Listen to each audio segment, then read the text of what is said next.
ಹಕ್ಕಿ ತಿನ್ನಬಾರ್ದು, ಅದು ತಿನ್ನಬಾರ್ದು, ಇದು ತಿನ್ನಬಾರ್ದು ಅಂತ ಪಾಯ್ಸನ್ಗಳನ್ನು ನಾವು ಹಾಕಿ ನಾವು ಅದನ್ನೇ ತಿಂತಾ ಇದ್ದೀವಲ್ವ. ನಮ್ಗೆ ಇಂಟೆಲಿಜೆನ್ಸ್ ಇದೆಯಾ? ರಾಮಾನುಜರ ಸತ್ಯ ಎಷ್ಟೋ ವರ್ಷ ಆಗೋಗಿರುತ್ತೆ. ರಾಮಾನುಜರ ತತ್ವವನ್ನು ಒಪ್ಕೊಳ್ಳಿಕ್ಕೆ ಶುರು ಮಾಡ್ತಾನೆ. ಇಂಥ ಮಹಾತ್ಮ ನಾನು ನೋಡೇ ಇಲ್ಲ ಅಂತ. ನಾನು ಯಾವುದಕ್ಕೆ ಹೊಡೆದಾಡ್ತಾ ಇದ್ದೀನಿ, ನೆಗೆಟಿವ್ ಆಗಿ ಹೊಡೆದಾಡ್ತಾ ಇದ್ದೆ, ಪಾಸಿಟಿವ್ ಆಗಿ ಇಷ್ಟು ಅವ್ರು ಕನ್ವರ್ಟ್ ಮಾಡಿಬಿಟ್ರಲ್ಲ ಅಂತ.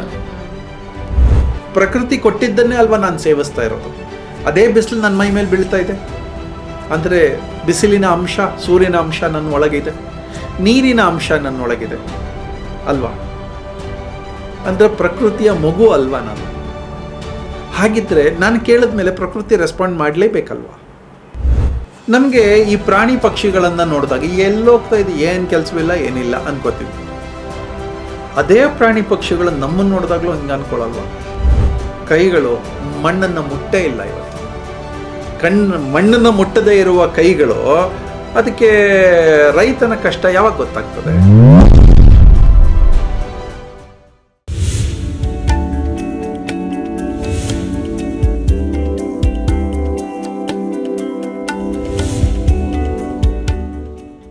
ನಮಸ್ಕಾರ, ವೆಲ್ಕಮ್ ಟು GSS ಮಾಧ್ಯಮ. Management of mad monkey mind 4M ನಿಮ್ಮೆಲ್ಲರಿಗೂ ಬಹಳ ಇಷ್ಟವಾದ ಸಬ್ಜೆಕ್ಟ್ ಅಂತ ಗೊತ್ತು. ಬಿಕಾಸ್ ನೀವೇ ಕಾಮೆಂಟ್ ಸೆಕ್ಷನಲ್ಲಿ ತಿಳಿಸ್ತಾ ಇದ್ದೀರಾ ಎಷ್ಟು ಒಳ್ಳೆಯ ಬದಲಾವಣೆಗಳು ನಿಮ್ಮಲ್ಲಿ ಆಗ್ತಾ ಇದೆ ಆ್ಯಂಡ್ ಏನೆಲ್ಲ ಅಂಶಗಳು ನಿಮ್ಗೆ ಇದರಲ್ಲಿ ಇಷ್ಟ ಆಗ್ತಾ ಇದೆ, ಅಳವಡಿಸ್ಕೊಳ್ಳಿಕ್ಕೆ ಆಗ್ತಾ ಇದೆ ಅಂತ ಹೇಳಿ. Thank you so much. And of course ನಮ್ಮ ಜೊತೆಗೆ ಯೋಗಾತ್ಮ ಶ್ರೀಹರಿ ಅವರಿದ್ದಾರೆ, ಮಾತಾಡೋಣ. ನಮಸ್ಕಾರ. ನನಗೆ ಒಂದು ಥಾಟ್ ಬಂತು, ನಿಮ್ಗೆ ಆ ಪ್ರಶ್ನೆ ಕೇಳಬೇಕು ಅಂತ. ಜೀವಿಗಳು ಅಂತ ಬಂದಾಗ ಮನುಷ್ಯ ಒಂದೇ ಜೀವಿ ಅಲ್ಲ, ಆದರೂ ಸುಪೀರಿಯರ್ ಜೀವಿ. ಏನೇನೋ ಕಂಡು ಹಿಡಲಿಕ್ಕಾಯಿತು, ಡೆವಲಪ್ಮೆಂಟ್ ಮಾಡಲಿಕ್ಕಾಯಿತು. ಅಂದರೆ ಪ್ರಕೃತಿ ಒಂದು ಇಷ್ಟು ಕೊಟ್ಟಿತ್ತು, ಒಂದು ಬೇಸ್, ಒಂದು ಪ್ಲ್ಯಾಟ್ಫಾರ್ಮ್ ಕೊಡ್ತು. ನಾವು ಅದನ್ನು ಬಳಸ್ಕೊಂಡು ಏನೇನೋ ಕಂಡು ಹಿಡಿದ್ವಿ, ಅದನ್ನು ಬೆಳೆಸಿದ್ವಿ, ನಾವು ಜೊತೆಗೆ ಬೆಳೆದ್ವಿ. ನಮಗೆ ಯೋಚನೆ ಮಾಡೋ ಶಕ್ತಿ ಇದೆ, ಅದನ್ನು ಏನೋ ಕನ್ವೆ ಮಾಡುವ ಶಕ್ತಿ ಇದೆ. ಆದರೂ ಮನುಷ್ಯನಿಗೆ ಮೀರಿದ ಒಂದು ಶಕ್ತಿ ಇದೆ ಅನ್ನೋದು ಎಲ್ಲರೂ ಹೇಳ್ತೀವಿ, ಪ್ಯಾರಲಲ್ಲಾಗಿ ಗೊತ್ತಿರುತ್ತೆ. ಆ ಶಕ್ತಿ ಬಗ್ಗೆ ನಿಮ್ಮ ಟೇಕ್ ಏನು? ಅಂದರೆ ಸುಮ್ಮನೆ ಅಂದ್ಕೊಳ್ಳೋದಾ, ಫೀಲ್ ಆಗುತ್ತಾ, ಎಕ್ಸಿಸ್ಟ್ ಆಗುತ್ತಾ, ಎಕ್ಸ್ಪೀರಿಯನ್ಸ್ ಆಗಿದೆಯಾ ನಿಮಗೆ? ಪ್ರತಿನಿತ್ಯ ನಂಗೆ ಅನ್ಸೋಕ್ಕೆ ಶುರು ಆಗುತ್ತೆ, ಪ್ರಕೃತಿ ಮುಂದೆ ನಾನು ಎಷ್ಟು ಚಿಕ್ಕವನಪ್ಪ ಅಂತ. ಪ್ರಕೃತಿಗೆ ಒಂದೇ ಒಂದು ಬೀಜ ನೆಟ್ಟು ಅದಕ್ಕೊಂದು ಸ್ವಲ್ಪ ನೀರು ಕೊಟ್ಟರೆ, ಭೂಮಿ, ನೀರು, ಗಾಳಿ ಕೊಟ್ಟರೆ ಬೀಜ ಬೆಳೆಯುತ್ತೆ. ಗಿಡ, ಮರ ದೊಡ್ಡದು ಮಲ್ಟಿಪಲ್ ಆಗುತ್ತೆ. ನಾವೇನು ಮಾಡೋಕ್ಕೆ ಹೊರಟಿದ್ದೀವಿ? ನನಗೆ ಆ ಬೀಜ ಉತ್ಪತ್ತಿ ಮಾಡುವ ಶಕ್ತಿ ಇಲ್ಲ, ನೀರು ಉತ್ಪತ್ತಿ ಮಾಡುವ ಶಕ್ತಿ ಇಲ್ಲ, ಗಾಳಿಯನ್ನು ಉತ್ಪತ್ತಿ ಮಾಡುವ ಶಕ್ತಿ ಇಲ್ಲ, ಭೂಮಿಯನ್ನು ಉತ್ಪತ್ತಿ ಮಾಡುವ ಶಕ್ತಿ ಇಲ್ಲ, ಸೂರ್ಯನನ್ನು ಉತ್ಪತ್ತಿ ಮಾಡುವ ಶಕ್ತಿ ಇಲ್ಲ, ಯಾವುದೂ ಇಲ್ಲ ನನಗೆ. ಈಗ ಸುಪೀರಿಯರ್ ಯಾರು? ನಾ ಬಿಲ್ಡಿಂಗ್ ಕಟ್ಬೋದು, ದೊಡ್ಡ ದೊಡ್ಡ ಲೇಔಟ್ಗಳನ್ನು ಮಾಡ್ಬೋದು, ಭೂಮಿ ಮೇಲೆ ನಾನು ಬಳಸ್ಕೋಬೋದು ಅಷ್ಟೆ ಅಲ್ವಾ. ಈಗ ನಿಮ್ಮ ಪ್ರಕಾರ ಪ್ರಕೃತಿ ಅದು ಸುಪೀರಿಯರಾ ಅಥವಾ ಅದನ್ನು ಸೃಷ್ಟಿ ಮಾಡಿದ್ದಾನೆ ಅಂತ ಹೇಳಿ ನಾವು ಕರೆಯಲ್ಪಡುವ ಒಂದು ಫೋಟೋ ಫ್ರೇಮಲ್ಲಿ ಹಾಕಿ ಪೂಜಿಸುವ ದೇವರ ಪ್ರಕೃತಿ ಬೇರೆನಾ, ದೇವರು ಬೇರೆನಾ, ಒಂದೇನಾ? ಅಣೋರಣೀಯನ ಮಹತೋ ಮಹೀಯನ ಅಂತ. ದೇವರು ಅನ್ನೋದು ಎಲ್ಲೋ ಒಂದು ಕಡೆ ಇರುವಂಥದ್ದಲ್ಲ, ಇದು ಅದನ್ನು ನೋಡುವಂಥದ್ದು, ಅನುಭವಿಸುವಂಥದ್ದು. ಅಂದರೆ ಇಂಥ ಕಡೆ ಫೋಟೋನಲ್ಲಿದೆ, ಈ ವಿಗ್ರಹದಲ್ಲಿದ್ದಾರೆ, ಅಥವಾ ಈ ಕ್ಯಾರೆಕ್ಟರಲ್ಲಿದ್ದಾರೆ, ಅದು ಸತ್ಯವೇ, ಅದು ಕರೆಕ್ಟ್. ಈಗ ಚಿಕ್ಕ ಮಕ್ಕಳು ಫೋಟೋ ಇಟ್ಕೋತಾರೆ, ಅದು ಯಾವುದಕ್ಕೆ ಬೇಕಾದ್ರೂ ಇಟ್ಕೋಬೋದು. ಅಪ್ಪ ಅಮ್ಮನ ಫೋಟೋ ಇಟ್ಕೋಬೋದು, ಅಲ್ಲಿವರೆಗೆ ದುಡ್ಡು ಕೊಡ್ತಾ ಇರ್ತಾರೆ, ಅಪ್ಪ ಅಮ್ಮ ಚಾಕ್ಲೇಟ್ ಕೊಡಿಸ್ತಾ ಇರ್ತಾರೆ. ಅಥವಾ ಮಕ್ಕಳ ಫೋಟೋವನ್ನು ಅಪ್ಪ ಅಮ್ಮನೂ ಇಟ್ಕೋಬೋದು ಅಲ್ವಾ, ಅದು ತಪ್ಪಿಲ್ಲ. ಅದು ಲೆವೆಲ್ 1. ಹೋಗ್ತಾ ಹೋಗ್ತಾ ಮೇಲಕ್ಕೆ ಏನನ್ಸುತ್ತೆ, ನೋಡಿರುವ ಎಲ್ಲವೂ ದೇವರೇ ಅಲ್ವಾ, ಹರಿತಾ ಇರೋ ನೀರು ದೇವರಲ್ವಾ, ಅದಿಲ್ಲದೆ ಬದುಕಲಿಕ್ಕೆ ಸಾಧ್ಯ ಇದೆಯಾ? ನಾವು ಉಪಯೋಗಕ್ಕೆ ಬರುವ ಪ್ರತಿಯೊಂದಕ್ಕೂ ನಮ್ಮ ಹಿರಿಯರು ಅದಕ್ಕೆ ದೇವರ ಸ್ಥಾನವನ್ನು ಕೊಟ್ಟರು. ಕಲ್ಪವೃಕ್ಷ ಅಂದರು, ಹಸುವನ್ನು ಕಾಮಧೇನು ಅಂತ ಕರೆದ್ವಿ, ಅದರ ಹಸುವಿನ ಹಾಲನ್ನು ಕ್ಷೀರ ಅಂತ ಕರೆದ್ವಿ, ಪೂಜಿಸಿದ್ವಿ, ಗಂಜಲವನ್ನು ಪೂಜಿಸಿದ್ವಿ, ಅದರ ಸಗಣಿಯನ್ನು ಪೂಜಿಸಿದ್ವಿ, ಪೂಜೆಗೆ ಅದನ್ನ ಬಳಸೋಕೆ ಶುರು ಮಾಡಿದ್ವಿ ಅಲ್ವಾ? ಹಾಗಿದ್ರೆ ನಾವು ದೊಡ್ಡವರ, ಪ್ರಕೃತಿ ದೊಡ್ಡವರ ಅಂತ? ಇಲ್ಲ, ಪ್ರಕೃತಿ ಯಾವಾಗಲೂ ದೊಡ್ಡದೆ, ಅದರ ಅಡಿಯಲ್ಲಿ ನಾವೆಲ್ಲರೂ ಇದ್ದೀವಿ. ಇದು ನಿಮಗೆ ಅನಿಸಿದೆ ಪ್ರಕೃತಿನ ಜೊತೆಗೆ ಕಂಪೇರ್ ಮಾಡಿಕೊಂಡು ನಾನು ತುಂಬ ತೃಣ ಮಾತ್ರ, ಪ್ರಕೃತಿನೇ ದೇವರು ಅಂತ. ಈಗ ಕಾಮನ್ ಮ್ಯಾನ್, ನಾನು ತುಂಬ ಪ್ಲೇನಾಗಿ ಕೇಳ್ತೀನಿ, ನನಗೆ ಆ ಕಂಪ್ಯಾರಿಸನ್ ಮಾಡ್ಕೊಳ್ಳೋಕ್ಕೆ ನಂಗೆ ಪ್ರಕೃತಿನೆಲ್ಲ ಯೋಚನೆ ಮಾಡೋಕ್ಕೆ ನಂಗೆ ತರ್ಕಕ್ಕೆ ಸಿಗೋದೇ ಇಲ್ಲಪ್ಪ. ನಿತ್ಯ ಜೀವನದಲ್ಲಿ ಆ ಸುಪೀರಿಯಾರಿಟಿ ಅಂತ ನಾವೇ ಅಂದ್ಕೊಳ್ತೀವಲ್ಲ, ಅದನ್ನು ಹೇಗೆ ಅರ್ಥ ಮಾಡ್ಕೊಳ್ಳೋದು? ನಮ್ಮ ಹಿಂದಿನವರು ಹೇಳ್ಕೊಟ್ಟಿದ್ದಾರೆ ಇದೆಲ್ಲ. ಬೆಳಿಗ್ಗೆ ಎದ್ದರೆ ತುಳಸಿ ಕಟ್ಟೆ ಸುತ್ತು, ಅಶ್ವತ್ಥ ಕಟ್ಟೆ ಸುತ್ತು, ಹಸು ಬಂದರೆ ಪೂಜೆ ಮಾಡು, ಎದ್ದಾಗ ಭೂಮಿಗೆ ನಮಸ್ಕಾರ ಮಾಡು, ಇದೆಲ್ಲ ಸಾಧಾರಣವಾಗಿ ನಮ್ಗೆ ಹೇಳ್ಕೊಟ್ಟಿದ್ದಾರೆ. ಇದು ಒಂದು ಪರ್ವ, ನನ್ನವರೆಗೆ ಇದೆಲ್ಲ ಓಕೆ. ನಿಮಗೆ ಬಂದಾಗ ಇದೆಲ್ಲ ಮಾಡಬೇಕಾ ಬೇಡವಾ ಅನ್ನೋ ಜಿಜ್ಞಾಸೆ ನಿಮಗಿದೆ. ನಿಮ್ಮ ನಂತರ ನಿಮಗೆ ಜಿಜ್ಞಾಸೆ ಇದ್ದಾಗ ನೀವು ನಂತರದ ಜನ್ರೇಷನ್ಗೆ ಪಾಸನ್ ಮಾಡಲೇ ಇಲ್ಲ ಇದೆಲ್ಲ. ಸೊ ಗ್ರ್ಯಾಟಿಟ್ಯೂಡ್ ಅನ್ನೋದು ನಿಮಗೆ ಬರಲೇ ಇಲ್ಲ. ನಮ್ಮ ಯಂಗರ್ ಜನ್ರೇಷನ್ ಗ್ರ್ಯಾಟಿಟ್ಯೂಡೇ ಇಲ್ಲ. ನನಗೆ ಗ್ರ್ಯಾಟಿಟ್ಯೂಡಲ್ಲಿ ಇವೆಲ್ಲ ಕಾಣಿಸ್ತಾ ಇದೆ. ಈ ಭೂಮಿ ಇಲ್ಲದೆ ಇದ್ರೆ ಏನಾಗಿರೋದಪ್ಪ, ಈ ಹಸಿರು ಇಲ್ಲದೆ ಇದ್ರೆ ಏನಾಗಿರೋದು, ನಂಗೆ ಗೊತ್ತಾಗುತ್ತೆ ಇದೆಲ್ಲ. ಆ ಗ್ರ್ಯಾಟಿಟ್ಯೂಡ್ ಅನ್ನೋ ಭಾವದಲ್ಲೇ ದೇವರು ಅಂತ. ಅಮ್ಮ ಊಟ ಹಾಕ್ತಾಳೆ, ಆ ಊಟ ಹಾಕಿದಾಗ ಅವಳು ಎಂಥ ಮನಸ್ಥಿತಿಯಲ್ಲಿ ಹಾಕ್ತಾಳೆ ಅಂದರೆ ಮಕ್ಕಳಿಗೆ ಅದು ಅಮೃತ ಥರ ಆಗುತ್ತೆ. ಈಗ ಮಕ್ಕಳು ಅದನ್ನ ಹೇಳಬೇಕು ಅಂತ ಎಕ್ಸ್ಪೆಕ್ಟ್ ಮಾಡಲ್ಲ, ಆದರೆ ಊಟ ಎಸ್ದಾಗ ಅಮ್ಮನಿಗೆ ನೋವಾಗುತ್ತೆ, ಚೆಲ್ಲಿದಾಗ ಎಸ್ದಾಗ ಅಹಂಕಾರದಲ್ಲಿದ್ದಾಗ ನೋವಾಗುತ್ತೆ. ನಮ್ಮ ಪ್ರಕೃತಿ ಕೂಡ ಹೀಗೆ ವಿಕೋಪಕ್ಕೆ ಹೋಗಲ್ವಾ? ಯಾವಾಗ ನಾವು ಅದನ್ನ ದುರ್ಬಳಕೆ ಮಾಡ್ಕೊಂಡಾಗ. ಒಂದು ಭೂಮಿ ಇದೆ, ನಿಂಬ ನಂದ ಬಟ್ಟೆ ಇದೆ, 100 ತೂತು ಮಾಡಿದ್ರೆ ಏನಾಗುತ್ತೆ? ಚೆನ್ನಾಗಿದೆಯಾ ಬಟ್ಟೆ? ಹಾಗೆ ನಾವು ಭೂಮಿಯನ್ನು ತೂತು ಮಾಡಿಬಿಟ್ಟಿಲ್ವ? ಭೂಮಿಗೆ ಈಗ ನಾವು ಬೆಳೆ ಬೆಳಿತೀವಲ್ವ, ಆ ಬೆಳೆಗೆ ಚೆನ್ನಾಗಿ ಬೆಳೆ ಬರಬೇಕು ಅಂತ ಅಂದ್ಬಿಟ್ಟು ಸಿಕ್ಕಾಪಟ್ಟೆ ಯೂರಿಯಾ ಹಾಕಿ, ಸಿಕ್ಕಾಪಟ್ಟೆ ಕೆಮಿಕಲ್ಸ್ ಹಾಕಿ ತಿಂದಿರೋದು ಎಲ್ಲವೂ ನಾವೇ ಅಲ್ವಾ ತಿಂತಾ ಇರೋದು. ಹಕ್ಕಿ ತಿನ್ನಬಾರ್ದು, ಅದು ತಿನ್ನಬಾರ್ದು, ಇದು ತಿನ್ನಬಾರ್ದು ಅಂತ ಪಾಯ್ಸನ್ಗಳನ್ನು ನಾವು ಹಾಕಿ ನಾವು ಅದನ್ನೇ ತಿಂತಾ ಇದ್ದೀವಲ್ವ. ನಮ್ಗೆ ಇಂಟೆಲಿಜೆನ್ಸ್ ಇದೆಯಾ? ಅದನ್ನು ಹಾಗೆ ಬಿಟ್ಟಿದ್ದಿದೆ, ಅದು ಬಂದಿರೋದಲ್ವಾ. ಬೆಳೆ ಬೆಳೆದ ಮೇಲೆ ಅದರಲ್ಲಿ ಒಂದು ಭಾಗ ಪ್ರಕೃತಿಗೆ, ಗಿಡಗಳಿಗೆ, ಇದಕ್ಕೆ, ಹಕ್ಕಿಗೆ ಇದೆ ಅಲ್ವಾ ಅದರ ಹಕ್ಕು. ನಿಜ ನಿಜ. ಒಂದು ಮಾವಿನ ಮರ ಬಂದಿದೆ, ಆ ಮಾವಿನ ಮರದ ಹಣ್ಣುಗಳನ್ನ ನಾವು ತಗೊಂಡು ಮಾರಾಟ ಮಾಡ್ಲಿಕ್ಕೆ ಶುರು ಮಾಡಿಬಿಟ್ವಿ. ಆದರೆ ಮಾವಿನ ಮರ ಬರೀ ಹ್ಯೂಮನ್ಸ್ಗೆ ಬಂದದ್ದು, ಹಣ್ಣುಗಳ ಮರ ಬರೀ ಹ್ಯೂಮನ್ಸ್ಗೆ ಬಂದತ್ತ? ಅದು ಎಲ್ಲರಿಗೂ ಸೇರಿತ್ತಲ್ವಾ? ನೀವು ಹೇಳ್ತಾ ಇರೋದು ನೋಡಿದ್ರೆ ಅಂದರೆ ಹ್ಯೂಮನ್ಸು ಎಲ್ಲ ನಮ್ಮದೇ ಅಂತ ಹಕ್ಕು ಚಲಾಯಿಸ್ತಾ ಇದ್ದೀವಲ್ವಾ? ಗಿರಿಕನ್ಯನಲ್ಲಿ ಒಂದು ಹಾಡಿದೆ, ಏನೆಂದು ನಾ ಹೇಳಲಿ ಮಾನವನ ಆಸೆಗೆ ಕೊನೆಯಲ್ಲಿ ಅಂತ, ಕಾಣೋದೆಲ್ಲ ಬೇಕು ಎಂಬ ಛಲದಲ್ಲಿ, ಹಠದಲ್ಲಿ ಅಂತ ಇದೆ ಅಲ್ವಾ? ಹಾಗೆ ಅಲ್ವಾ ನಾವು ಬದುಕ್ತಾ ಇರೋದು? ನಾವು ಪ್ರಕೃತಿಗೆ ಅದರ ಸ್ಪೇಸನ್ನು ಕೊಟ್ಟಿದ್ದೀವ, ಅದರ ಗೌರವವನ್ನು ಕೊಟ್ಟಿದ್ದೀವ. ನಮ್ಮಲ್ಲಿ ಭೂಮಿ ತಾಯಿ ನಮಸ್ಕಾರ, ಆಮೇಲೆ ಸ್ನಾನ ಮಾಡುವಾಗ ನೀರಿಗೆ ಗಂಗೆ ಚ ಯಮುನೆ ಚೈವ ಗೋದಾವರಿ ಸರಸ್ವತಿ ನರ್ಮದೆ ಸಿಂಧು ಕಾವೇರಿ ಜಲೇಸ್ಮಿನ್ ಸನ್ನಿಧಿಂ ಕುರು ಹೇಳಿಸಿದ್ದೀವಿ. 100 ಸಲ ಹೇಳಿಸಿದ್ದೀವಿ, 1000 ಸಲ ಹೇಳಿದ್ದೀವಿ ಅಲ್ವಾ? ಬರೀ ಬಾಯ್ಪಾಠ ಅಷ್ಟೇ. ಭೂಮಿಯನ್ನು ತುಳಿಬಾರ್ದು. ಅಥವಾ ನಾನು ತುಳಿದಿದ್ದೀನಿ, ನನಗೆ ಆಧಾರ ಕೊಟ್ಟಂತ ನಿನಗೆ ನಾನು ನಮಸ್ಕಾರವನ್ನು ಮಾಡ್ತಾ ಇದ್ದೀನಿ, ಆ ಗ್ರ್ಯಾಟಿಟ್ಯೂಡ್ ಈಸ್ ವೆರಿ ಫೈನ್. ಹಾಗೂ ಆಗಿ ನಾವು ಇನ್ನೆಲ್ಲೋ ಗಾಳಿಯಲ್ಲಿ ನಡೆಯೋಕ್ಕಾಗಲ್ಲ, ತುಳಿಲೇಬೇಕು. ಆದರೆ ಗಲೀಜು ಮಾಡಬಾರ್ದಲ್ವ? ಭೂಮಿಯನ್ನು ತುಳಿಯುವ ಅಭ್ಯಾಸ ನಮಗಿದೆಪ್ಪ. ಆದರೆ ಭೂಮಿಯನ್ನು ಅತಿ ಗಲೀಜು ಮಾಡೋದು, ಎಲ್ಲೆಂದರೆ ಅಲ್ಲಿ ಪ್ಲಾಸ್ಟಿಕ್ ಎಸೆಯೋದು, ಆ ಪ್ಲಾಸ್ಟಿಕ್ಗಳನ್ನು ನಮ್ಮ ಹಸುಗಳು ತಿನ್ನೋದು, ಪ್ರಾಣಿಗಳು ತಿನ್ನೋದು ಮೊದಲೇ ಕೊಳೆತೋಗಿದೆ. ಅದನ್ನು ಹಸು ತಿಂತಾ ಇದೆ, ಅದಕ್ಕೆ ಹಸು. ಅದಕ್ಕೆ ನಾವೆಲ್ಲಾದರೂ ಹುಲ್ಲಿರುವ ಜಾಗ ಕೊಟ್ಟಿದ್ರೆ ಅದು ಯಾಕೆ ತಿಂತಾ ಇತ್ತು? ಈಗ ಹಸುವಿನ ಬಗ್ಗೆ ನಮಗೊಂದು ಕಾಳಜಿ ಬೇಡವಾ? ಈ ಕಾಳಜಿಯ ಪಾಯಿಂಟನ್ನು ದೇವರು ಅಂತ ಅಂದ್ಕೊಳ್ಳಿ. ನಾವು ಇವತ್ತು ಮಾತು ಶುರು ಮಾಡಿದ್ದು ಒಂದು ಸುಪೀರಿಯರ್ ಪವರ್ ಬಗ್ಗೆ, ದೇವರು ಅಂತಲೇ ಅಂದ್ಕೊಳ್ಳೋಣ. ಆದರೆ ಇವತ್ತಿನ ಟ್ರೆಂಡ್ ಸಿವಿಕ್ ಸೆನ್ಸ್ ಅಂತ ಒಂದು ಪದ ತುಂಬ ಟ್ರೆಂಡ್ ಆಗ್ತಾ ಇದೆ, ವೈರಲ್ ಆಗ್ತಾ ಇದೆ. ಎಷ್ಟು ಪ್ರಾಕ್ಟಿಕಲಾಗಿ ಕನೆಕ್ಟ್ ಆಗ್ತಿದೆ ಅಂದರೆ ನೀವು ಹೇಳ್ತಾ ಇರೋದು, ಅಂದರೆ ಒಂದು ಭಾವನೆ ಇಲ್ಲದೆ ಬದುಕ್ತಾ ಇದ್ದೀವಿ ಅಂತ. Just taking everything for granted. Human intelligence ಇದೆ, ಐ ರೆಸ್ಪೆಕ್ಟ್. ನಾನು ಒಬ್ಬ ಹ್ಯೂಮನ್, ಆ ಹ್ಯೂಮನ್ ಇಂಟೆಲಿಜೆನ್ಸ್ನ ರೆಸ್ಪೆಕ್ಟ್ ಮಾಡ್ತೀನಿ. ಅದರ ಬೆಳವಣಿಗೆ ನೋಡಿ, ಇಷ್ಟು ಅಗಾಧವಾಗಿ ಬೆಳೆಸಿದೆಯಾ ನೀನು, ಭಗವಂತ ನಮ್ಗೆ ತೋರಿಸ್ಕೊಟ್ಟಿದ್ದನ್ನೇ ನೂರಾರು ಮಾಡಿದ್ಯಾ. ಆದರೆ ಡಿಸ್ಟ್ರಕ್ಷನ್ನು ನಾವೇ ಅಲ್ವಾ.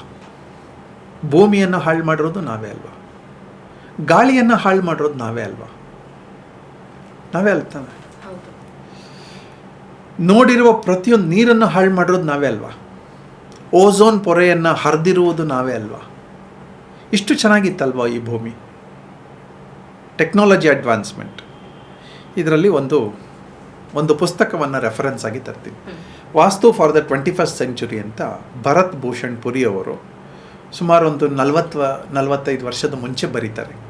ಅವರು ಪಿತಾಮಹ ಆಫ್ ಆರ್ಕಿಟೆಕ್ಚರ್ ಡೆಲ್ಲಿಯಲ್ಲಿ 40 ವರ್ಷದ ಮುಂಚೆ ಬರೀತಾರೆ 21st ಸೆಂಚುರಿ ಬರೆದಿದ್ದಾರೆ. ಅವರು ಪುಸ್ತಕವನ್ನು ಬರೆದಿದ್ದಾರೆ, ವಾಸ್ತು ಫಾರ್ ದ 21st ಸೆಂಚುರಿ ಅಂತ. ಇದರಲ್ಲಿ ಅವರೊಂದು ಕ್ಯಾಟಗರೈಸ್ ಮಾಡ್ತಾರೆ. ಹ್ಯೂಮನ್ ಸಿವಿಲೈಸೇಷನ್ನ ಟೋಟಲಿ ಅರೌಂಡ್ 800 ಜನರೇಷನ್ಸ್ ಅಂತ ಹೇಳ್ತಾರೆ. ಅಂದರೆ ಒಂದು 50,000 ವರ್ಷಗಳು. 50,000 ವರ್ಷಗಳ ಎಕ್ಸಿಸ್ಟೆನ್ಸ್ ಇದೆ ಅಂತಂದರೆ ಒಂದು ಜನರೇಷನ್ಗೆ 62 ವರ್ಷ ಅಂತ ಅಂದ್ಕೊಂಡ್ರೆ ಅರೌಂಡ್ ಒಂದು 800 ಜನರೇಷನ್ಸ್ ಆಗಿದೆ. 750 ಜನರೇಷನ್ ಅಷ್ಟು ಜನಕ್ಕೆ ಓದೋದು ಬರೆಯೋದು ಬರ್ತಾ ಇರಲಿಲ್ಲ ಅಂತ. ಆಮೇಲೆ ಟೆಕ್ನಾಲಜಿ ಅಡ್ವಾನ್ಸ್ಮೆಂಟು, ವೆಹಿಕಲ್ಸು, ಅವು ಇವು ಆಗಿ ಕಳೆದ 2-3 ಜನರೇಷನಲ್ಲಿ ಆಗಿರುವ ಟೆಕ್ನಾಲಜಿ ಅಡ್ವಾನ್ಸ್ಮೆಂಟು 797 ಜನರೇಷನ್ಸ್ನ ಮೀರಿಸಿದೆ. ಈ ರೀತಿ ಬದುಕಿದ್ರೆ ನೆಕ್ಸ್ಟು ನಾವು ಏನಕ್ಕೆ ಬದುಕ್ತಾ ಇದ್ದೀವಿ ಅಂತ ನಮ್ಗೆ ಯಾರಿಗೂ ಗೊತ್ತಿಲ್ಲ. 750 ವರ್ಷದಲ್ಲಿ ಆಗದೇ ಇರೋದು 750 ಜನರೇಷನ್ಸಲ್ಲಿ ವರ್ಷ ಅಲ್ಲ 750 ಜನರೇಷನ್ಸಲ್ಲಿ ಆಗದೇ ಇರುವಂಥದ್ದು, 797 ಜನರೇಷನ್ಸಲ್ಲಿ ಆಗದೇ ಇರುವಂಥದ್ದು ಕಳೆದ 3 ಜನರೇಷನ್ 200 ವರ್ಷದಲ್ಲಾಗಿದೆ. ಇದು ನೀವು ಅಭಿಮಾನ ಪಡ್ತೀರಾ ಅಥವಾ ಭಯ ಪಡ್ತೀರಾ ಅಂತ. ಈ speed over speeding is not good ಅಂತಾರಲ್ಲ ಹಾಗೆ. Phone is very good. ಇದು ತುಂಬ ಬಳಕೆಗೆ ನಂಗೆ ತುಂಬ ಅನುಕೂಲ ಆಗಿದೆ. ಆದರೆ ಬ್ರೈನ್ ಡ್ಯಾಮೇಜ್ ಆಗಿರೋದು ಇದರಿಂದಾನೇ. 99% ಕಾಯಿಲೆಗಳು ಬರ್ತಾ ಇರೋದು ಇದರಿಂದಾನೇ. ಸಂಬಂಧಗಳು ಕಳೆದೋಗಿದ್ದು ಇದರಿಂದಾನೇ ಅಲ್ವಾ. ನೀವು ಯಾವುದೇ ರೈಲ್ವೆ ಸ್ಟೇಷನ್ಗೆ ಹೋಗಿ, ಬಸ್ ಸ್ಟ್ಯಾಂಡ್ಗೆ ಹೋಗಿ, ಏರ್ಪೋರ್ಟ್ಗೆ ಹೋಗಿ, ಎಲ್ಲರೂ ಬ್ಯುಸಿ ಇನ್ ಫೋನ್. ಗಂಡ ಹೆಂಡತಿ ಇಬ್ಬರು ಟೂರ್ ಹೋಗ್ತಾರೆ. ಮೊದಲೆಲ್ಲ ಇಬ್ಬರು ಹೋಗ್ತಾ ಇದ್ರು ಅಂದರೆ ಒಬ್ಬರನ್ನೊಬ್ಬರು ಸೂಟ್ಕೇಸ್ಗಳನ್ನು ಎತ್ಕೊಂಡು ಒಬ್ರು ಹೆಲ್ಪ್ ಮಾಡ್ಕೊಂಡು ಹೋಗೋರು. ಈಗ ಇಬ್ಬರು ಹೋಗ್ತಾ ಇದ್ದಾರೆ. ಆದರೆ ಥ್ರೂ ಔಟ್ ಟೂರು ಇಬ್ಬರು ಮಾತೇ ಆಡಿಲ್ಲ, ಫೋನ್ ನೋಡ್ಕೊಂಡಿದ್ದಾರೆ. ಯಾರ ಜೊತೆ? ಯಾರ್ದೋ ಜೊತೆ ಫೋನು. ಇದು ಕೆಟ್ಟ ಸಂಬಂಧ ಅಂತಲ್ಲ, ನಮ್ಮ ಮನಸ್ಸಿನ ಸ್ಥಿತಿಯನ್ನು ಹೇಳ್ತಾ ಇದ್ದೀನಿ ನಾನು. ನಾವು ಒಟ್ಟಾಗಕ್ಕೆ ಹೋಗಿದ್ದು ಅಂದರೆ 3 ದಿನ ಜೊತೆಲಿದ್ದರೆ ಈ ಸುಮಾರು ತಿಂಗಳುಗಳಿಂದ ನಾವೇನು ಡಿಸ್ಟರ್ಬ್ ಆಗಿದ್ದೀವಿ ಆ ಡಿಸ್ಟರ್ಬೆನ್ಸ್ನ ಸರಿ ಮಾಡ್ಕೊಳ್ಳೋಕೆ ಹೋಗಿದ್ದು. ನಾವು ಗ್ಲ್ಯಾಮರ್ ವರ್ಲ್ಡ್ಗೆ ಇಳ್ದೋದ್ವಿ. ಆ ಸಂದರ್ಭನ ಅರ್ಥನೇ ಮಾಡ್ಕೊಳ್ಳಿಲ್ಲ, ಬಳಸಲೇ ಇಲ್ಲ, ಯಾರೂ ಮಾತಾಡ್ಕೊಳ್ಳೇ ಇಲ್ಲ ಅಲ್ವಾ. ರಜೆ ಬಂದಿದ್ದು ಯಾತಕ್ಕೆ? 1 ದಿನ ವಾರದಲ್ಲಿ ರಜೆ ಯಾತಕ್ಕೆ? ಇದನ್ನೆಲ್ಲ ಮಾತಾಡ್ಕೊಳ್ಳಿಕ್ಕಲ್ವಾ. ಈ ಹ್ಯೂಮನ್ ಇಂಟೆಲಿಜೆನ್ಸು ಪರ್ವರ್ಟೆಡ್ ಇಂಟೆಲಿಜೆನ್ಸ್ ಕಳೆದೋಗ್ತಾ ಇದೆ. ಟೆಕ್ನಾಲಜಿ ಬಂದಮೇಲೆ ಕ್ಯಾಲ್ಕುಲೇಟ್ ಮಾಡುವ ಶಕ್ತಿ ಕಳೆದೋಗ್ತಾ ಇದೆ, ನೆನಪಿಟ್ಕೊಳ್ಳುವ ಶಕ್ತಿ ಕಳೆದೋಗ್ತಾ ಇದೆ. ಏನಿಲ್ಲ ಹ್ಯೂಮನ್ ಇನ್ನು. AI will dominate. ನಿಮ್ಗೊಂದು ಲೆಟರ್ ಮಾಡಬೇಕಂದ್ರೆ ನಾನು ಆಫೀಸಲ್ಲಿ ಒಬ್ರಿಗೆ ಹೇಳಿ ಅವ್ರು ತಪ್ಪು ಮಾಡಿ ನಾನು ಬೈದು ಇದೆಲ್ಲ ಆಗ್ತಾಯಿತ್ತು. ಇವತ್ತೇನು ಬೇಡ, AI ಚಾಟ್ GPT ಇದೆ, ಕ್ಲೌಡ್ ಇದೆ, ಬೇಕಾದಷ್ಟು ಇದೆ. ಅದೆಲ್ಲ ನಮಗಿಂತ ಹೈಲಿ ಟೆಕ್ನಾಲಜಿ ಅಡ್ವಾನ್ಸ್ಮೆಂಟ್. ನನಗೊಂದು ಪ್ರಾಜೆಕ್ಟ್ ರಿಪೋರ್ಟ್ ಪ್ರಿಪೇರ್ ಮಾಡಬೇಕು, ಒಂದು ಬೈಲಾ ಬೇಕು, ಒಂದು ಸೇಲ್ ಡೀಡ್ ಬೇಕು, ಸೇಲ್ ಅಗ್ರಿಮೆಂಟ್ ಬೇಕು. ನಾನು ಡೀಟೇಲ್ಸ್ ಕೊಟ್ಟರೆ 2 ನಿಮಿಷದಲ್ಲಿ ಫುಲ್ ಡಾಕ್ಯುಮೆಂಟೆಡ್ ಸೇಲ್ ಡೀಡ್ ಕೊಡುತ್ತೆ. ಹ್ಯೂಮನ್ ಅವಶ್ಯಕತೆ ಏನಿದೆ ಇನ್ಮೇಲೆ? 100 ಜನ ಕೆಲಸ ಮಾಡ್ತಾ ಇರೋದನ್ನು ಒಂದೇ ಒಂದು ಚಿಕ್ಕ ಆ್ಯಪ್ ಕೆಲಸ ಮಾಡುತ್ತೆ. ಹಾಗಿದ್ರೆ ಹ್ಯೂಮನ್ ಇಂಟೆಲಿಜೆನ್ಸು ನಾವು ಡಿಸ್ಟ್ರಕ್ಷನನ್ನು ಕಂಡುಹಿಡಿದಿರೋಂಥ ಇಂಟೆಲಿಜೆನ್ಸ್ ಅಲ್ವಾ ನಮ್ಮದು. ನಮಗೆ ಕೆಲಸವೇ ಸಿಗದೇ ಇರುವಂಥ ಮಾಡಿರುವಂಥ ಸ್ಥಿತಿ ನಾವೇ ಅಲ್ವಾ. ಕೆಲಸ ಸಿಗಬಾರ್ದು, ಮೊದಲೆಲ್ಲ ಕಷ್ಟಪಡೋರು, ಸುಖವಾಗೂ ಇರೋರು. ಇವತ್ತು ಕಷ್ಟ ಪಡೋದೇ ಇಲ್ಲ, ಸುಖವೂ ಇಲ್ಲ. ಸೊ ಯಾವುದು ದೊಡ್ಡದು, ಹ್ಯೂಮನ್ ಇಂಟೆಲಿಜೆನ್ಸಾ ಅಥವಾ ಡಿವೈನ್ ಇಂಟೆಲಿಜೆನ್ಸ್? ನೇಚರ್ ಇಂಟೆಲಿಜೆನ್ಸ್ ಅಥವಾ ಡಿವೈನ್ ಇಂಟೆಲಿಜೆನ್ಸ್? ಇಲ್ಲಿ ಒಂದು ರೆಫರೆನ್ಸನ್ನು ತರ್ತೀನಿ. ಈ ರೆಫರೆನ್ಸ್ ನಿಮಗೆ ಡಿಫ್ರೆಂಟಾಗಿ ಅನ್ನಿಸ್ಬೋದು, ಆದರೆ ಅದಕ್ಕೆ ಡಾಕ್ಯುಮೆಂಟ್ರಿ ಎವಿಡೆನ್ಸಸ್ ಇದೆ. ಪ್ರೊಫೆಸರ್ ಶ್ರೀರಾಮ್ ಅಂತ ಹೈದ್ರಾಬಾದಲ್ಲಿ ಒಸ್ಮಾನಿಯಾ ಯೂನಿವರ್ಸಿಟಿನಲ್ಲಿ ಅವರಿದ್ದಾರೆ. ಅವ್ರ ಬಗ್ಗೆ ರೆಫರೆನ್ಸ್ ಹೇಳ್ತಾ ಇರ್ತೀನಿ. ಅವ್ರಿಗೀಗ ಐ ಥಿಂಕ್ 57ನೇ ವರ್ಷ, 1957 ಅವ್ರು ಹುಟ್ಟಿರೋದು. ಈಗ ಅವ್ರಿಗೆ 69 ವರ್ಷ ಆಗಿದೆ, 70 ವರ್ಷ. ಅವ್ರು ನೋಡಲಿಕ್ಕೆ ನೀಟಾಗಿದ್ದಾರೆ. ಅಂದರೆ ಧಾರ್ಮಿಕವಾಗಿ ಕಾಣಲ್ಲ, ಸ್ಪಿರಿಚುವಲ್ ಆಗಿ ಕಾಣಲ್ಲ, ಮಾಲೆಗಳಿಲ್ಲ, ವಿಭೂತಿ ಇಲ್ಲ, ಪಟ್ಟಿ ಇಲ್ಲ, ಏನಿಲ್ಲ. ಅವ್ರು ನಾರ್ಮಲ್ ಹ್ಯೂಮನ್ ಬೀಯಿಂಗ್, ಒಬ್ಬರು ಲೆಕ್ಚರರ್ ಹೇಗಿರಬೇಕೋ ಹಾಗಿದ್ದಾರೆ. ಅಸಾಧಾರಣವಾದ ನಾಲೆಡ್ಜ್ ಅಬೌಟ್ ನೇಚರ್ ಇದೆ ಅವರಿಗೆ. Knowledge, interest and passion. ಅವ್ರು ಯಾವಾಗಲೂ ಗಾಳಿ ಜೊತೆ ಮಾತಾಡೋದು, ಹಕ್ಕಿಗಳ ಜೊತೆ ಮಾತಾಡೋದು, ಮತ್ತು ಗಿಡಗಳ ಜೊತೆ ಮಾತಾಡ್ತಾರೆ, ಅಲ್ಲಿ ಇರ್ತಾರೆ, ಅನುಭವಿಸ್ತಾರೆ ಅದನ್ನು. ನೋಡೋದಕ್ಕೆ ಒಂದು ಸ್ವಲ್ಪ ವಿಯರ್ಡ್ ಅನ್ಸುತ್ತೆ ಅಂದರೆ ಕೇಳೋಕ್ಕೆ. ಈಗ ಅವರ ಬಗ್ಗೆ ಕೆಲವ್ರು ಹೇಳಿರೋದನ್ನು ನಾನು ಯೂಟ್ಯೂಬಲ್ಲಿ ಕೇಳಿಸ್ಕೊಂಡಿದ್ದೀನಿ. ನನ್ನ ಫ್ರೆಂಡ್ ಒಬ್ಬರು ಕಳಿಸ್ಕೊಟ್ರು. ಅದಾದಮೇಲೆ ಅವರ ಬಗ್ಗೆ ನನಗೆ ಇಂಟ್ರೆಸ್ಟ್ ಜಾಸ್ತಿ ಆಯಿತು. ಹ್ಯೂಮನ್ ಇಂಟೆಲಿಜೆನ್ಸ್ ಬಗ್ಗೆ ಅವರು, ಇಟ್ ಈಸ್ ಹ್ಯೂಮನ್ ಇಂಟೆಲಿಜೆನ್ಸ್, ಆದರೆ there is something called as cosmic intelligence ಅಥವಾ ಡಿವೈನ್ ಇಂಟೆಲಿಜೆನ್ಸ್ ಅಂತ ಹೇಳ್ತಾರೆ. ಕ್ಯೂರಿಯಾಸಿಟಿಗೋಸ್ಕರ ಇದೆಲ್ಲ ಕ್ಯೂರಿಯಸ್ ಆಗುತ್ತೆ. ಇದೆಲ್ಲ ಸತ್ಯವಾ ಸುಳ್ಳ ಅಥವಾ ಎಕ್ಸಾಜರೇಷನ್ ಮಾಡ್ತಾ ಇದ್ದಾರೆ ಅಂತಲೂ ಅನಿಸುತ್ತೆ. ಅವ್ರು ಬದುಕಿದ್ದಾರೆ, ಯಾರಾದರೂ ಬೇಕಾದ್ರೆ ಹೋಗಿ ನೋಡ್ಕೊಂಡು ಬರ್ಬೋದು. ಹೈದರಾಬಾದಲ್ಲಿದ್ದಾರೆ, ನನಗೂ ತವಕ ಹೋಗಿ ನೋಡ್ಕೊಂಬರ್ಬೇಕು ಅವ್ರನ್ನ ಅಂತ. ಒಂದು ಇನ್ಸ್ಟೆನ್ಸ್ ನಡೆಯುತ್ತೆ ಅವರಲ್ಲಿ. ಅವ್ರು ಯಾವುದೋ ಒಂದು ಮದುವೆಗೆ ಹೋಗಬೇಕಾಗಿರುತ್ತೆ. ಅದು 7ನೇ ತಾರೀಕು ಅನಿಸುತ್ತೆ ಮದುವೆ. ಅವ್ರಿಗೆ ಆ ಟೈಮಲ್ಲಿ ನಾವು ಹೋಗೋಕ್ಕಾಗಲ್ಲ ಅಂತ ಹೇಳಿಬಿಟ್ಟು 1ನೇ ತಾರೀಕು ಹೋಗ್ತಾರೆ. 1ನೇ ತಾರೀಕು ಹೋಗ್ಬಿಟ್ಟು ಒಂದು ಕವರ್ ಕೊಟ್ಬಿಟ್ಟು ಬರ್ತಾರೆ ಆ ಮದುವೆ ಮನೆಯವ್ರಿಗೆ. ಯಾವುದೋ ಗಂಡೋ ಹೆಣ್ಣಿಗೋ ಕೊಟ್ಬಿಟ್ಟು ಬರ್ತಾರೆ. ಆಮೇಲೆ ಇದನ್ನು ನೀವು ಮದುವೆ ಮುಗಿದ ಮೇಲೆ ತೆಗೆದು ನೋಡಿ ಅಂತ ಹೇಳ್ತಾರೆ. ಅದಾದಮೇಲೆ ಮದುವೆ ಮುಗಿಯುತ್ತೆ. ಆವತ್ತಿನ ದಿನ ಇವ್ರು ವಾಪಸ್ ಫೋನ್ ಮಾಡ್ತಾರೆ ಅವ್ರ ಮನೆಯವರೊಬ್ಬರಿಗೆ. ನೋಡ್ತಾರೆ ಅವತ್ತು. ಆಶ್ಚರ್ಯ ಏನಂದರೆ, ಅವತ್ತಿನ ದಿನ ಮದುವೆಯ ದಿನ ಯಾವ ಫೋಟೋ ಇರಬೇಕಾಗಿತ್ತು, ತಾಳಿ ಕಟ್ಟುವ ಸಮಯದಲ್ಲಿ ಯಾರ್ಯಾರು ಇದ್ರೋ, ಯಾವ್ಯಾವ ಡ್ರೆಸ್ ಹಾಕ್ಕೊಂಡಿದ್ರೋ ಆ ಫೋಟೋವನ್ನು 1ನೇ ತಾರೀಕು ಕೊಟ್ಟಿರ್ತಾರೆ. ಇನ್ಸಿಡೆಂಟ್ ನಡೆಯೋಕ್ಕೆ ಮುಂಚೆ 7 ದಿನ ಮುಂಚೆ. ಸಾಧ್ಯ? ಇದು ಪ್ರಶ್ನೆ 106 ಇದೆ. ಅದಕ್ಕೆ ಅವ್ರು ಹೇಳ್ತಾರೆ ಕಾಸ್ಮಿಕ್ ಕ್ಯಾಮರಾ ಅಂತ ಮೇಲ್ಗಡೆಯಿಂದ ಇದೆ ಅಂತ. ಅಂದರೆ ಈಗೇನು ನಡೀತಾ ಇದೆ ಇದೆಲ್ಲವೂ ಪ್ರಕೃತಿಯಲ್ಲಿ ನಡೆದೋಗಿದೆ. ಈಗ ಶಾಸ್ತ್ರ ಹೇಳೋದು ಕೇಳಿದ್ದೀವಿ ಅಲ್ವಾ, ನಿಂಗೆ ಹಿಂಗೆ ನಡೆಯುತ್ತೆ ಹಂಗೆ ನಡೆಯುತ್ತೆ ಅಂತ. ಇವತ್ತೊಬ್ಬರು ನನ್ನ ಸ್ನೇಹಿತರೊಬ್ಬರು ಜಡ್ಜ್ ಬಂದಿದ್ರು. ಅವ್ರು ಹೇಳಿದ್ರು ಅವರು ಜಡ್ಜ್ ಆಗುವ ದಿನವನ್ನೇ ಯಾರೋ ಒಬ್ಬರು ಅರ್ಚಕರು ಬರ್ಕೊಟ್ಟಿದ್ರಂತ. ಇಂಥ ದಿನ ನೀವು ಆಗ್ತೀರಿ ಅಂತ. ಅವ್ರಿಗೆ ಹೇಗೆ ಗೊತ್ತು? ನನ್ನ ಜಾತಕವನ್ನು ನಮ್ಮ ತಂದೆ ಬರೆದಿಟ್ಟಿದ್ದಾರೆ. ಬರೆದಿಟ್ಟಿಗಾಗಲೇ ಆಲ್ಮೋಸ್ಟ್ 58 ವರ್ಷದ ಹಿಂದೆ ಬರೆದಿರೋದು. ನಾನು ಹುಟ್ಟಿದಾಗ 2ನೇ ವರ್ಷದಲ್ಲಿದ್ದಾಗ ಬರೆಸಿದ್ದದು. ಜಾತಕವನ್ನು ನಿಮ್ಮ ಮುಂದೆ ತಂದಿಡ್ತೀನಿ. ನನ್ನ ಕ್ಯಾರೆಕ್ಟರನ್ನು ನನಗೇನೇನಾಗುತ್ತೆ ಅದರಲ್ಲೊಂದು 95% ಹಾಗಾಗೇ ಬರೆದಿದ್ದಾರೆ. ನಾನು ನೋಡಿದ್ದೀನಿ, ಅದನ್ನು ಓದಿದ್ದೀನಿ. ಈಗ ಅವ್ರಿಗೆ ನನ್ನ ಬಗ್ಗೆ ಗೊತ್ತಾ? ಇಲ್ಲ. ನನ್ನ ಜೀನ್ಸ್ ಬಗ್ಗೆ ಗೊತ್ತಾ? ಇಲ್ಲ. ಅವರಿಗೆ ಗೊತ್ತದ್ದಂತೂ ಇಂಟೆಲಿಜೆನ್ಸ್. ಅದ್ಯಾವ ಇಂಟೆಲಿಜೆನ್ಸ್? ಕನೆಕ್ಟ್ ಆಗುವ intelligence. Do you call that divine intelligence? Yes. Astrology is a divine subject.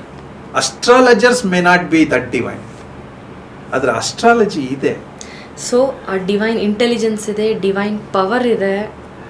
ಈಗ ಅವರು ಶ್ರೀರಾಮ್ ಬಗ್ಗೆನೇ ನಾನೊಂದು 2-3 ಇನ್ಸಿಡೆಂಟ್ಸ್ಗಳನ್ನು ಹೇಳ್ತೀನಿ. ಕ್ಯೂರಿಯಾಸಿಟಿ ಆಗಲಿ. ನೆಕ್ಸ್ಟ್ ನಾನು ಅಧ್ಯಯನ ಮಾಡ್ತಾ ಇದ್ದೀನಿ. ನಾನು ಸುಮ್ಮನೆ ಯಾವುದಕ್ಕೂ ಒಪ್ಕೊಳ್ಳೋಕೆ ಹೋಗಲ್ಲ. ಆದರೆ ಯಾರೋ ಹೇಳಿದಾಗ ಅದರಲ್ಲಿ ಒಂದು ಕ್ಲಾರಿಟಿ ಕಾಣುತ್ತೆ. ಒಂದು ಫಿಲ್ಮ್ ಶೂಟಿಂಗ್ ಇರುವ ಜಾಗಕ್ಕೆ ಹೋಗ್ತಾರೆ ಅವರು. ಅಲ್ಲಿ ಹಾಗೆ ಫ್ರೆಂಡ್ಸ್ ಆಗ್ತಾರೆ. ಒಬ್ಬರಿಗೆ ಒಂದು ಸ್ಲಿಪ್ಪನ್ನು ಬರ್ಕೊಡ್ತಾರೆ. ನೀವು ಊರಿಗೆ ಹೊರಡುವ ದಿನ, ನಿಮ್ಮ ಕ್ಯಾಂಪ್ ಮುಗಿಸ್ಕೊಂಡು ಹೊರಡುವ ದಿನ ಈ ಸ್ಲಿಪ್ಪನ್ನು ತೆಗೆದು ನೋಡಿ ಅಂತ ಅವ್ರು ಯಾರಿಗೋ ಕೊಡ್ತಾರೆ. ಅವರು ಕ್ಯಾಂಪೆಲ್ಲ ಮುಗಿಯುತ್ತೆ, ಹೊರಡುವ ದಿನ ಬರುತ್ತೆ. ಅವರು ಶ್ರೀರಾಮ್ ಸರ್ಗೆ ಫೋನ್ ಮಾಡ್ತಾರೆ, ನಿಮಗೆ ನಾನು ಇವತ್ತು ಹೊರಡ್ತಾ ಇದ್ದೀನಿ ಅಂತ. ಹಾಗಿದ್ರೆ ಸಂಜೆ ಸಿಗೋಣ ಅಂತಾರೆ. ಎಲ್ಲಿ ಅಂತಂದರೆ ಯಾವುದೋ ಒಂದು ಹೋಟೆಲ್ ಹೇಳ್ತಾರೆ. ಹೋಟೆಲ್ ಗ್ರೀನ್ ಲೀಫು, 7 ಗಂಟೆಗೆ ಸಿಗೋಣ, ಒಂದು ಕಾಫಿ ಕುಡಿಯೋಣ ಜೊತೆಗೆ. ಅಲ್ಲಿ ಹೋಗ್ತಾರೆ. ಹೋದ್ಮೇಲೆ ತೆಗೆದು ನೋಡಿ ಅಂತಾರೆ. ತೆಗೆದು ನೋಡಿದ್ರೆ this cover is being opened at hotel green leaf at 7 PM ಅಂತ ಇರುತ್ತೆ.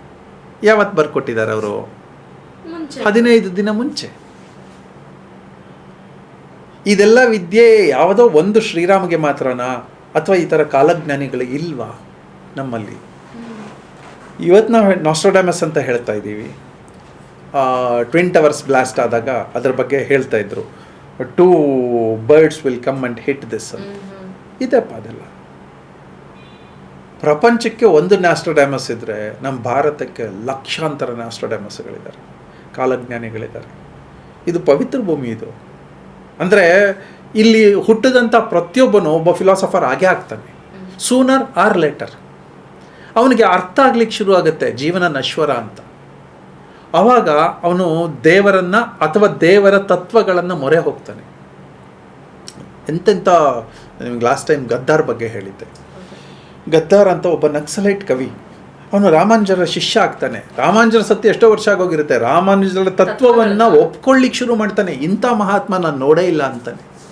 ನಾನು ಯಾವುದಕ್ಕೆ ಹೊಡೆದಾಡ್ತಾ ಇದ್ದೀನಿ, ನೆಗೆಟಿವ್ ಆಗಿ ಹೊಡೆದಾಡ್ತಾ ಇದ್ದೆ, ಪಾಸಿಟಿವ್ ಆಗಿ ಇಷ್ಟು ಅವ್ರು ಕನ್ವರ್ಟ್ ಮಾಡಿಬಿಟ್ರಲ್ಲ ಅಂತಾನೆ. ಒಂದು ರಾಮಾನುಜಾಚಾರ್ಯ ಎಷ್ಟೋ ನೂರಾರು ವರ್ಷಗಳಾದ ಮೇಲೆ ಒಬ್ಬೊಬ್ಬ ವ್ಯಕ್ತಿಯನ್ನು ತನ್ನ ಜೀವನ ಚರಿತ್ರೆಯಿಂದ ಇನ್ಫ್ಲೂಯೆನ್ಸ್ ಮಾಡೋದು. ಹೀಗೆ divine intelligence is superior. Ramana ಮಹರ್ಷಿಗಳು ಸುಪೀರಿಯರ್. ರಮಣ ಮಹರ್ಷಿಗಳು ಒಂದು ಲಂಗೋಟಿ ಹಾಕ್ಕೊಂಡಿದ್ರು ಅಷ್ಟೇ. ಆದರೆ ರಮಣ ಮಹರ್ಷಿಗಳ ಶಿಷ್ಯರು ಯಾರು ಅಂತಂದರೆ ಅತಿ ದೊಡ್ಡ ದೊಡ್ಡ ಸ್ಕಾಲರ್ಸ್ ಆ ರಮಣ ಮಹರ್ಷಿ ಶಿಷ್ಯ.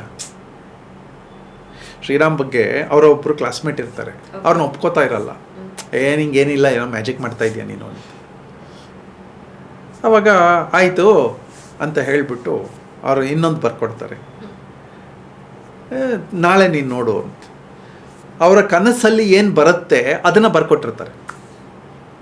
ಅವರ ಫ್ರೆಂಡಿನ ಕನಸಲ್ಲಿ ಅವತ್ತು ಏನು ಬರುತ್ತೆ ಅದನ್ನ ಬರ್ಕೊಟ್ರು. ಅಂದರೆ ಇವತ್ತು ಮಲಗಿ ನಾಳೆ ಬೆಳಗ್ಗೆ ಎದ್ದಾಗ ನಿಂಗೆ ಏನು ಕನಸು ಬಂದಿರುತ್ತೆ ಅದನ್ನ ನಾನು ನೆನ್ನೆನೇ ಬರ್ಕೊಟ್ಟಿದ್ದೀನಿ.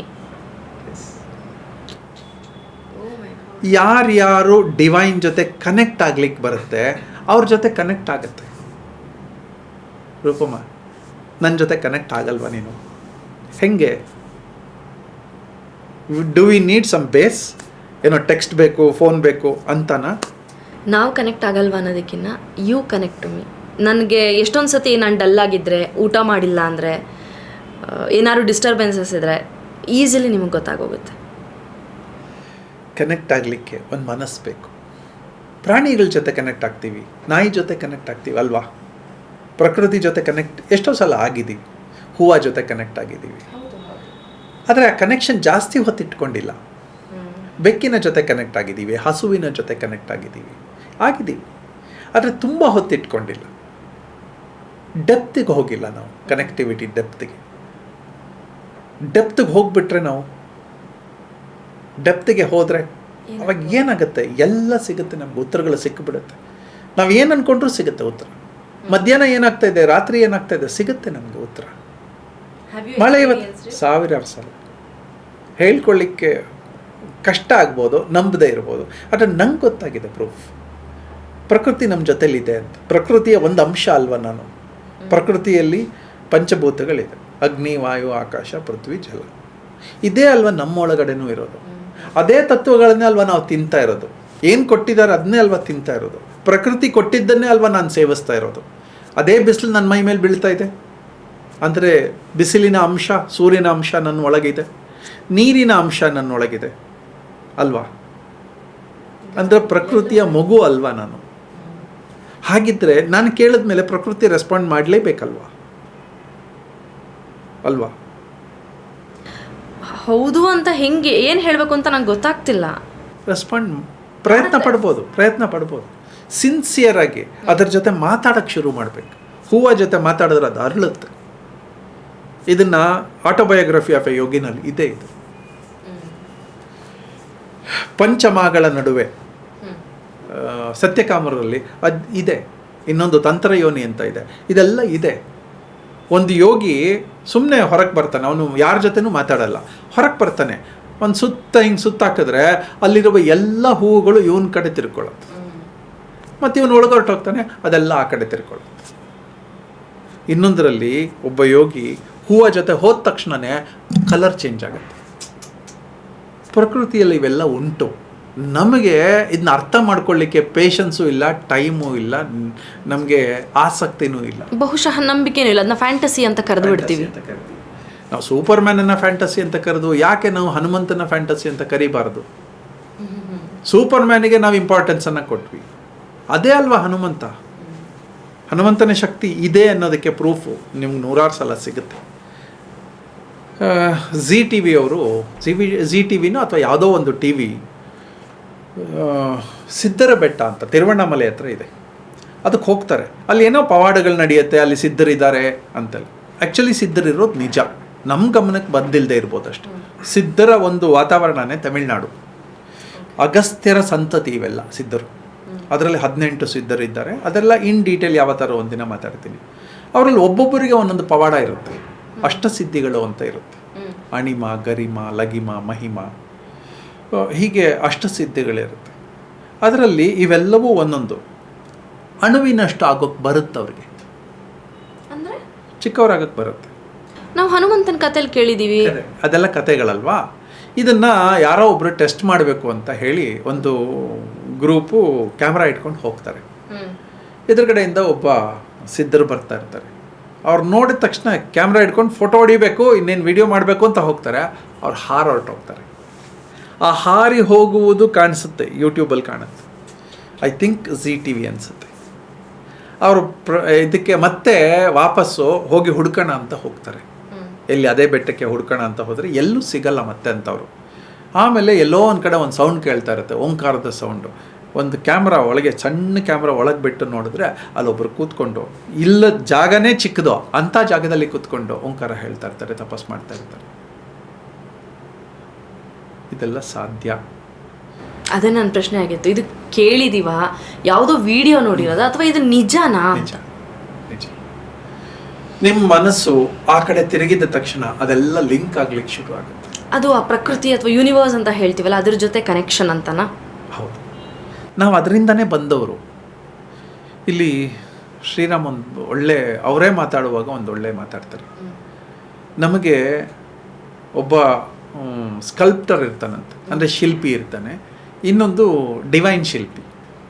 ಡಿವೈನ್ ಶಿಲ್ಪಿ ನಿಮ್ಮ ಹೊಟ್ಟೆಯಲ್ಲಿ, ಅಂದರೆ ಹೆಣ್ಣು ಮಕ್ಕಳ ಹೊಟ್ಟೆಯಲ್ಲಿ ಚಿಕ್ಕದು ಒಂದು ಕಣ ಶುರು ಆಗತ್ತೆ. ಅದಕ್ಕೆ ಜೀವವನ್ನು ತುಂಬ್ತಾ ಹೋಗ್ತಾನೆ ಭಗವಂತ. ಅದು ಭಗವಂತ ಅಂತ ಕರೀರಿ, ಡಿವೈನ್ ಅಂತ ಕರೀರಿ, ಪ್ರಕೃತಿ ಅಂತ ಕರೀರಿ, ತುಂಬ್ತಾ ಹೋಗ್ತಾನಂತೆ ಭಗವಂತ. ಮಾಂಸ ತುಂಬ್ತಾನೆ, ಮಜ್ಜೆ ತುಂಬ್ತಾನೆ, ಬೋನ್ಸ್ ತುಂಬ್ತಾನೆ, ನರಗಳನ್ನು ತುಂಬ್ತಾನೆ.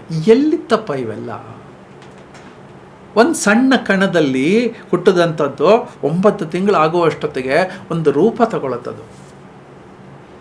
ಸ್ಕಲ್ಪ್ಟರ್ ಏನು ಮಾಡ್ತಾನೆ, ಕಲ್ಲಿದೆ, ಕಲ್ಲನ್ನು ಕೆತ್ತುತ್ತಾ ಹೋಗ್ತಾನೆ. ಅವನು ತುಂಬಲ್ಲ, ಬಿಡಿಸ್ತಾನೆ. ಸೊ ಎರಡು ಶಿಲ್ಪಿಗಳೇ. ಆದರೆ ಯಾವುದೇ ಸ್ಕಲ್ಪ್ಟರ್, ಒಬ್ಬ ಶಿಲ್ಪಿ ಕಲ್ಲನ್ನು ತಯಾರು ಮಾಡೋಕ್ಕಾಗಿಲ್ಲ ಅಲ್ವಾ? ನಿಜ. ಪ್ರಕೃತಿ ದತ್ತವಾಗಿರೋದ್ರಲ್ಲಿ ಶೇಪ್ ಕೊಡ್ಬೋದೇ ವಿನಃ ನಾವು ಭೂಮಿಗೆ ಶೇಪ್ ಕೊಟ್ಟಿದ್ದೀವಿ, ಒಳ್ಳೆ ಗಾರ್ಡನ್ ಮಾಡಿದ್ದೀವಿ. ಅದರ ನ್ಯಾಚುರಲ್ ಗಾರ್ಡನ್ ಮುಂದೆ ಭೂಮಿಯ ಗಾರ್ಡನ್, ನಮ್ಮ ಗಾರ್ಡನ್ ಚೆನ್ನಾಗಿದೆಯಾ? ನೋಡೋಕ್ಕೆ ಚೆನ್ನಾಗಿ ಕಾಣಿಸುತ್ತೆ, ಅಪ್ರಿಷಿಯೇಟ್ ಮಾಡಿ. ಒಳ್ಳೆ ಗಾರ್ಡನ್ ಮಾಡಿದ್ದಾನೆ, ಎಂಥ ತೋಟ ಮಾಡಿದ್ದಾನೆ, ಅಪ್ರಿಷಿಯೇಟ್ ಮಾಡಿ. ಆದರೆ ಪ್ರಕೃತಿಯನ್ನು ಇನ್ನೂ ಅಪ್ರಿಷಿಯೇಟ್ ಮಾಡಿ. ಆ ತೋಟದ ಜೊತೆಗೆ ನೀರು, ಅದಕ್ಕೆ ಹರಿಯುವ ನೀರು ಎಲ್ಲಿಂದ ಬರ್ತಾ ಇದೆ? ನಮ್ಮ ತೋಟ ಮಾಡಲಿಕ್ಕೆ ಬರುತ್ತೆ. ಬೋರಲ್ಲಿ ನೀರಿಲ್ಲದೆ ಇದ್ದರೆ ನೀರು ಬರಲ್ಲ, ನಮಗೆ ತರ್ಸೋಕ್ಕೆ ಬರಲ್ಲ. ಹೆಚ್ಚಂದರೆ ಇನ್ನೊಂದು ಕಡೆಯಿಂದ ಒಂದು ಪೈಪಿಂದ ತೊಗೊಂಡ್ಬರ್ತಾ ಇದ್ದೀವಿ. ನಮಗೆ ಪೈಪ್ ಮ್ಯಾನುಫ್ಯಾಕ್ಚರ್ ಮಾಡೋಕ್ಕೆ ಬರುತ್ತೆ, ಮೋಟಾರ್ ಮ್ಯಾನುಫ್ಯಾಕ್ಚರ್ ಮಾಡೋಕ್ಕೆ ಬರುತ್ತೆ, ನೀರು ಉತ್ಪತ್ತಿ ಮಾಡೋಕ್ಕೆ ಬರಲ್ಲ. Very right. ಇನ್ನೂ ಒಂದು ಹೆಜ್ಜೆ ಶ್ರೀರಾಮ್ ಅವರು ಮುಂದಕ್ಕೆ ಹೋಗ್ತಾರೆ. ನಮಗೆ ನೆಕ್ಲೆಸ್ ಮೇಲಿರುವ ಕಾನ್ಷಿಯಸ್ಸು ನೆಕ್ ಮೇಲೆ ಇಲ್ವೇ ಇಲ್ಲ. ನೆಕ್ ಮೇಲಲ್ವ ಇರಬೇಕಂತ. ಶೂಸ್ ಮೇಲಿರುವ ಕಾನ್ಷಿಯಸ್ನೆಸ್ಸು, ಅಪ್ರಿಸಿಯೇಷನ್ನು ಕಾಲ್ ಮೇಲೆ ಇಲ್ವೇ ಇಲ್ಲ ಅಲ್ವ? ಎಂಥ ಅದ್ಭುತವಾದ ಕಾಲ್ ಕೊಟ್ಟಿದೆಯಾ ಭಗವಂತ, ಥ್ಯಾಂಕ್ ಯು ಅನಿಸಿದ ತಕ್ಷಣವೇ ಆ ಭಗವಂತ ಕನೆಕ್ಟ್ ಆಗ್ತಾನೆ. ಅನ್ನಿಸ್ಬೇಕು ನಮಗೆ. ಹ್ಯೂಮನ್ ಇಂಟೆಲಿಜೆನ್ಸ್ ಬಗ್ಗೆ ಗೌರವ ಇರಲಿ, ಅಭಿಮಾನ ಇರಲಿ, ಗೌರವ ಇರಲಿ, ಪ್ರೀತಿ ಇರಲಿ, ಅದನ್ನೆಲ್ಲ ಅನುಭವಿಸಿ ಒಂದು ಕ್ಷಣ ಥ್ಯಾಂಕ್ ಯು ಗಾಡ್ ಅಂತ ಹೇಳಿ ಕನೆಕ್ಟ್ ಆಗಿಬಿಡ್ತೀವಿ. ಗೊತ್ತೇ ಇಲ್ಲದೆ ಸುಮ್ಮನೆ ತುಂಬ ಸುಲಭವಾಗಿ ನಮ್ಗೆ ಆ ಕಷ್ಟದ ದಿನಗಳು ಅಥವಾ ನೋವಿನ ದಿನಗಳು, ಕನ್ಫ್ಯೂಷನಿನ ದಿನಗಳನ್ನು ಪಾರಾಗ್ಬಿಡ್ತೀವಿ. ಇಟ್ಸ್ ಆಲ್ ಅಬೌಟ್ ಗ್ರ್ಯಾಟಿಟ್ಯೂಡ್ ಅಂತ ಹೇಳ್ತೀವಿ. ಇಲ್ಲಿದೆ ದೇವರು ಇಲ್ಲೇ ಇರೋದು, ದೆವ್ವವೂ ಇಲ್ಲೇ ಇರೋದು, ಹಾಗೆ ಹ್ಯೂಮನ್ನೂ ಇಲ್ಲೇ ಇರೋದು. ನನ್ನ ಗುರುಗಳು 3 ಭಾಗ ಮಾಡಿ ಹೇಳೋರು ಇದನ್ನು. ಬರೀ ಕಿತ್ಕೊಳ್ಳೋರನ್ನ ರಾಕ್ಷಸರು ಅಂತಾರೆ ಕಣೋ, ಕೊಟ್ಟು ತಗೊಳ್ಳೋರನ್ನ ಮನುಷ್ಯರು ಅಂತಾರೆ, ಬರೀ ಕೊಡೋದನ್ನ ದೇವರು ಅಂತಾರೆ. 3 ಇದು 3 ನಿನ್ನೊಳಗೆ ಇದೆ ಕಣೋ. ನೀ ಮಾಯೆಯೊಳಗೋ ನಿನ್ನೊಳು ಮಾಯೆಯೋ, ನೀ ದೇಹದೊಳಗೋ ನಿನ್ನೊಳು ದೇಹವೋ, ಹೀಗೆ ನಮ್ಮ ಒಳಗಡೆನೆ ಎಲ್ಲವೂ ಇದೆ. ಯಾವ ಗಿಡ, ಇದು 3 ಗಿಡಗಳು ಅಂತ ಅಂದ್ಕೊಂಡ್ರೆ, ಯಾವ ಗಿಡಕ್ಕೆ ನಾವು ನೀರನ್ನು ಗೊಬ್ಬರವನ್ನು ಹಾಕ್ತೀವಿ ಆ ಗಿಡ ಬೆಳ್ಕೊಳುತ್ತೆ ಚೆನ್ನಾಗಿ. ಡಿಸ್ಟ್ರಕ್ಟಿವ್ ಗಿಡ ಯಾಕೆ ಹಾಕಲಿ ಅಲ್ವಾ? ಪ್ರಕೃತಿ ಹುಟ್ಟಿಸಿದ ಮೇಲೆ ಅದು ಸಾಯಿಸಲ್ಲ, ಅದು ಹುಟ್ಟಿಸುತ್ತೆ. ನಾವು ಅತಿರೇಕಕ್ಕೆ ಹೋದಾಗ ಅದೊಂದು ಸಲ ಗರ್ಜನೆ ಮಾಡುತ್ತೆ ಪ್ರಕೃತಿ, ಹೀಗಿರಬಾರ್ದು ಅಂತ ಗರ್ಜನೆ ಮಾಡುತ್ತೆ. ನಾವು ಯಾವಾಗ ತಪ್ಪು ಮಾಡಿದ್ದೀವಿ ಅವಾಗೆಲ್ಲ ಈ ಸಿಗ್ನಲ್ಸ್ ಕೊಟ್ಟಿದೆ, ನಮಗೆ ಎಚ್ಚೆತ್ಕೊಳ್ಳೋಕ್ಕೆ ಕೊಟ್ಟಿದೆ. ನಾವು ಆ ಸೂಕ್ಷ್ಮದಲ್ಲಿ ಇದ್ದೀವ ಅಂತ. Divine intelligence versus human intelligence ಅಂದರೆ ವರ್ಸಸ್ ಇಲ್ಲವೇ ಇಲ್ಲ. ಡಿವೈನ್ಗೆ ಕಂಪ್ಯಾರಿಸನ್ನೇ ಇಲ್ಲ, ನೇಚರ್ಗೆ ಕಂಪ್ಯಾರಿಸನ್ನೇ ಇಲ್ಲ. ನಮ್ಮ ತಾಟು ಒಳಗಡೆ ಮಾತ್ರ ಇವನು ಹಿಂದೂ, ಇವನು ಕ್ರಿಶ್ಚಿಯನ್, ಇವನು ಮುಸ್ಲಿಂ, ಇವನು ಬುದ್ಧ. ನಮ್ಮ ತಾಟು ಒಳಗಡೆ ಡಿವೈನ್ ಥಾಟಲ್ಲಿ ಇದು ಕ್ರಿಶ್ಚಿಯನ್ ಗಿಡ, ಇದು ಮುಸ್ಲಿಂ ಗಿಡ, ಇದು ಹಿಂದೂ ಗಿಡ ಅಂತಿದೆಯಾ? ಇಲ್ಲ ಅಲ್ವಾ?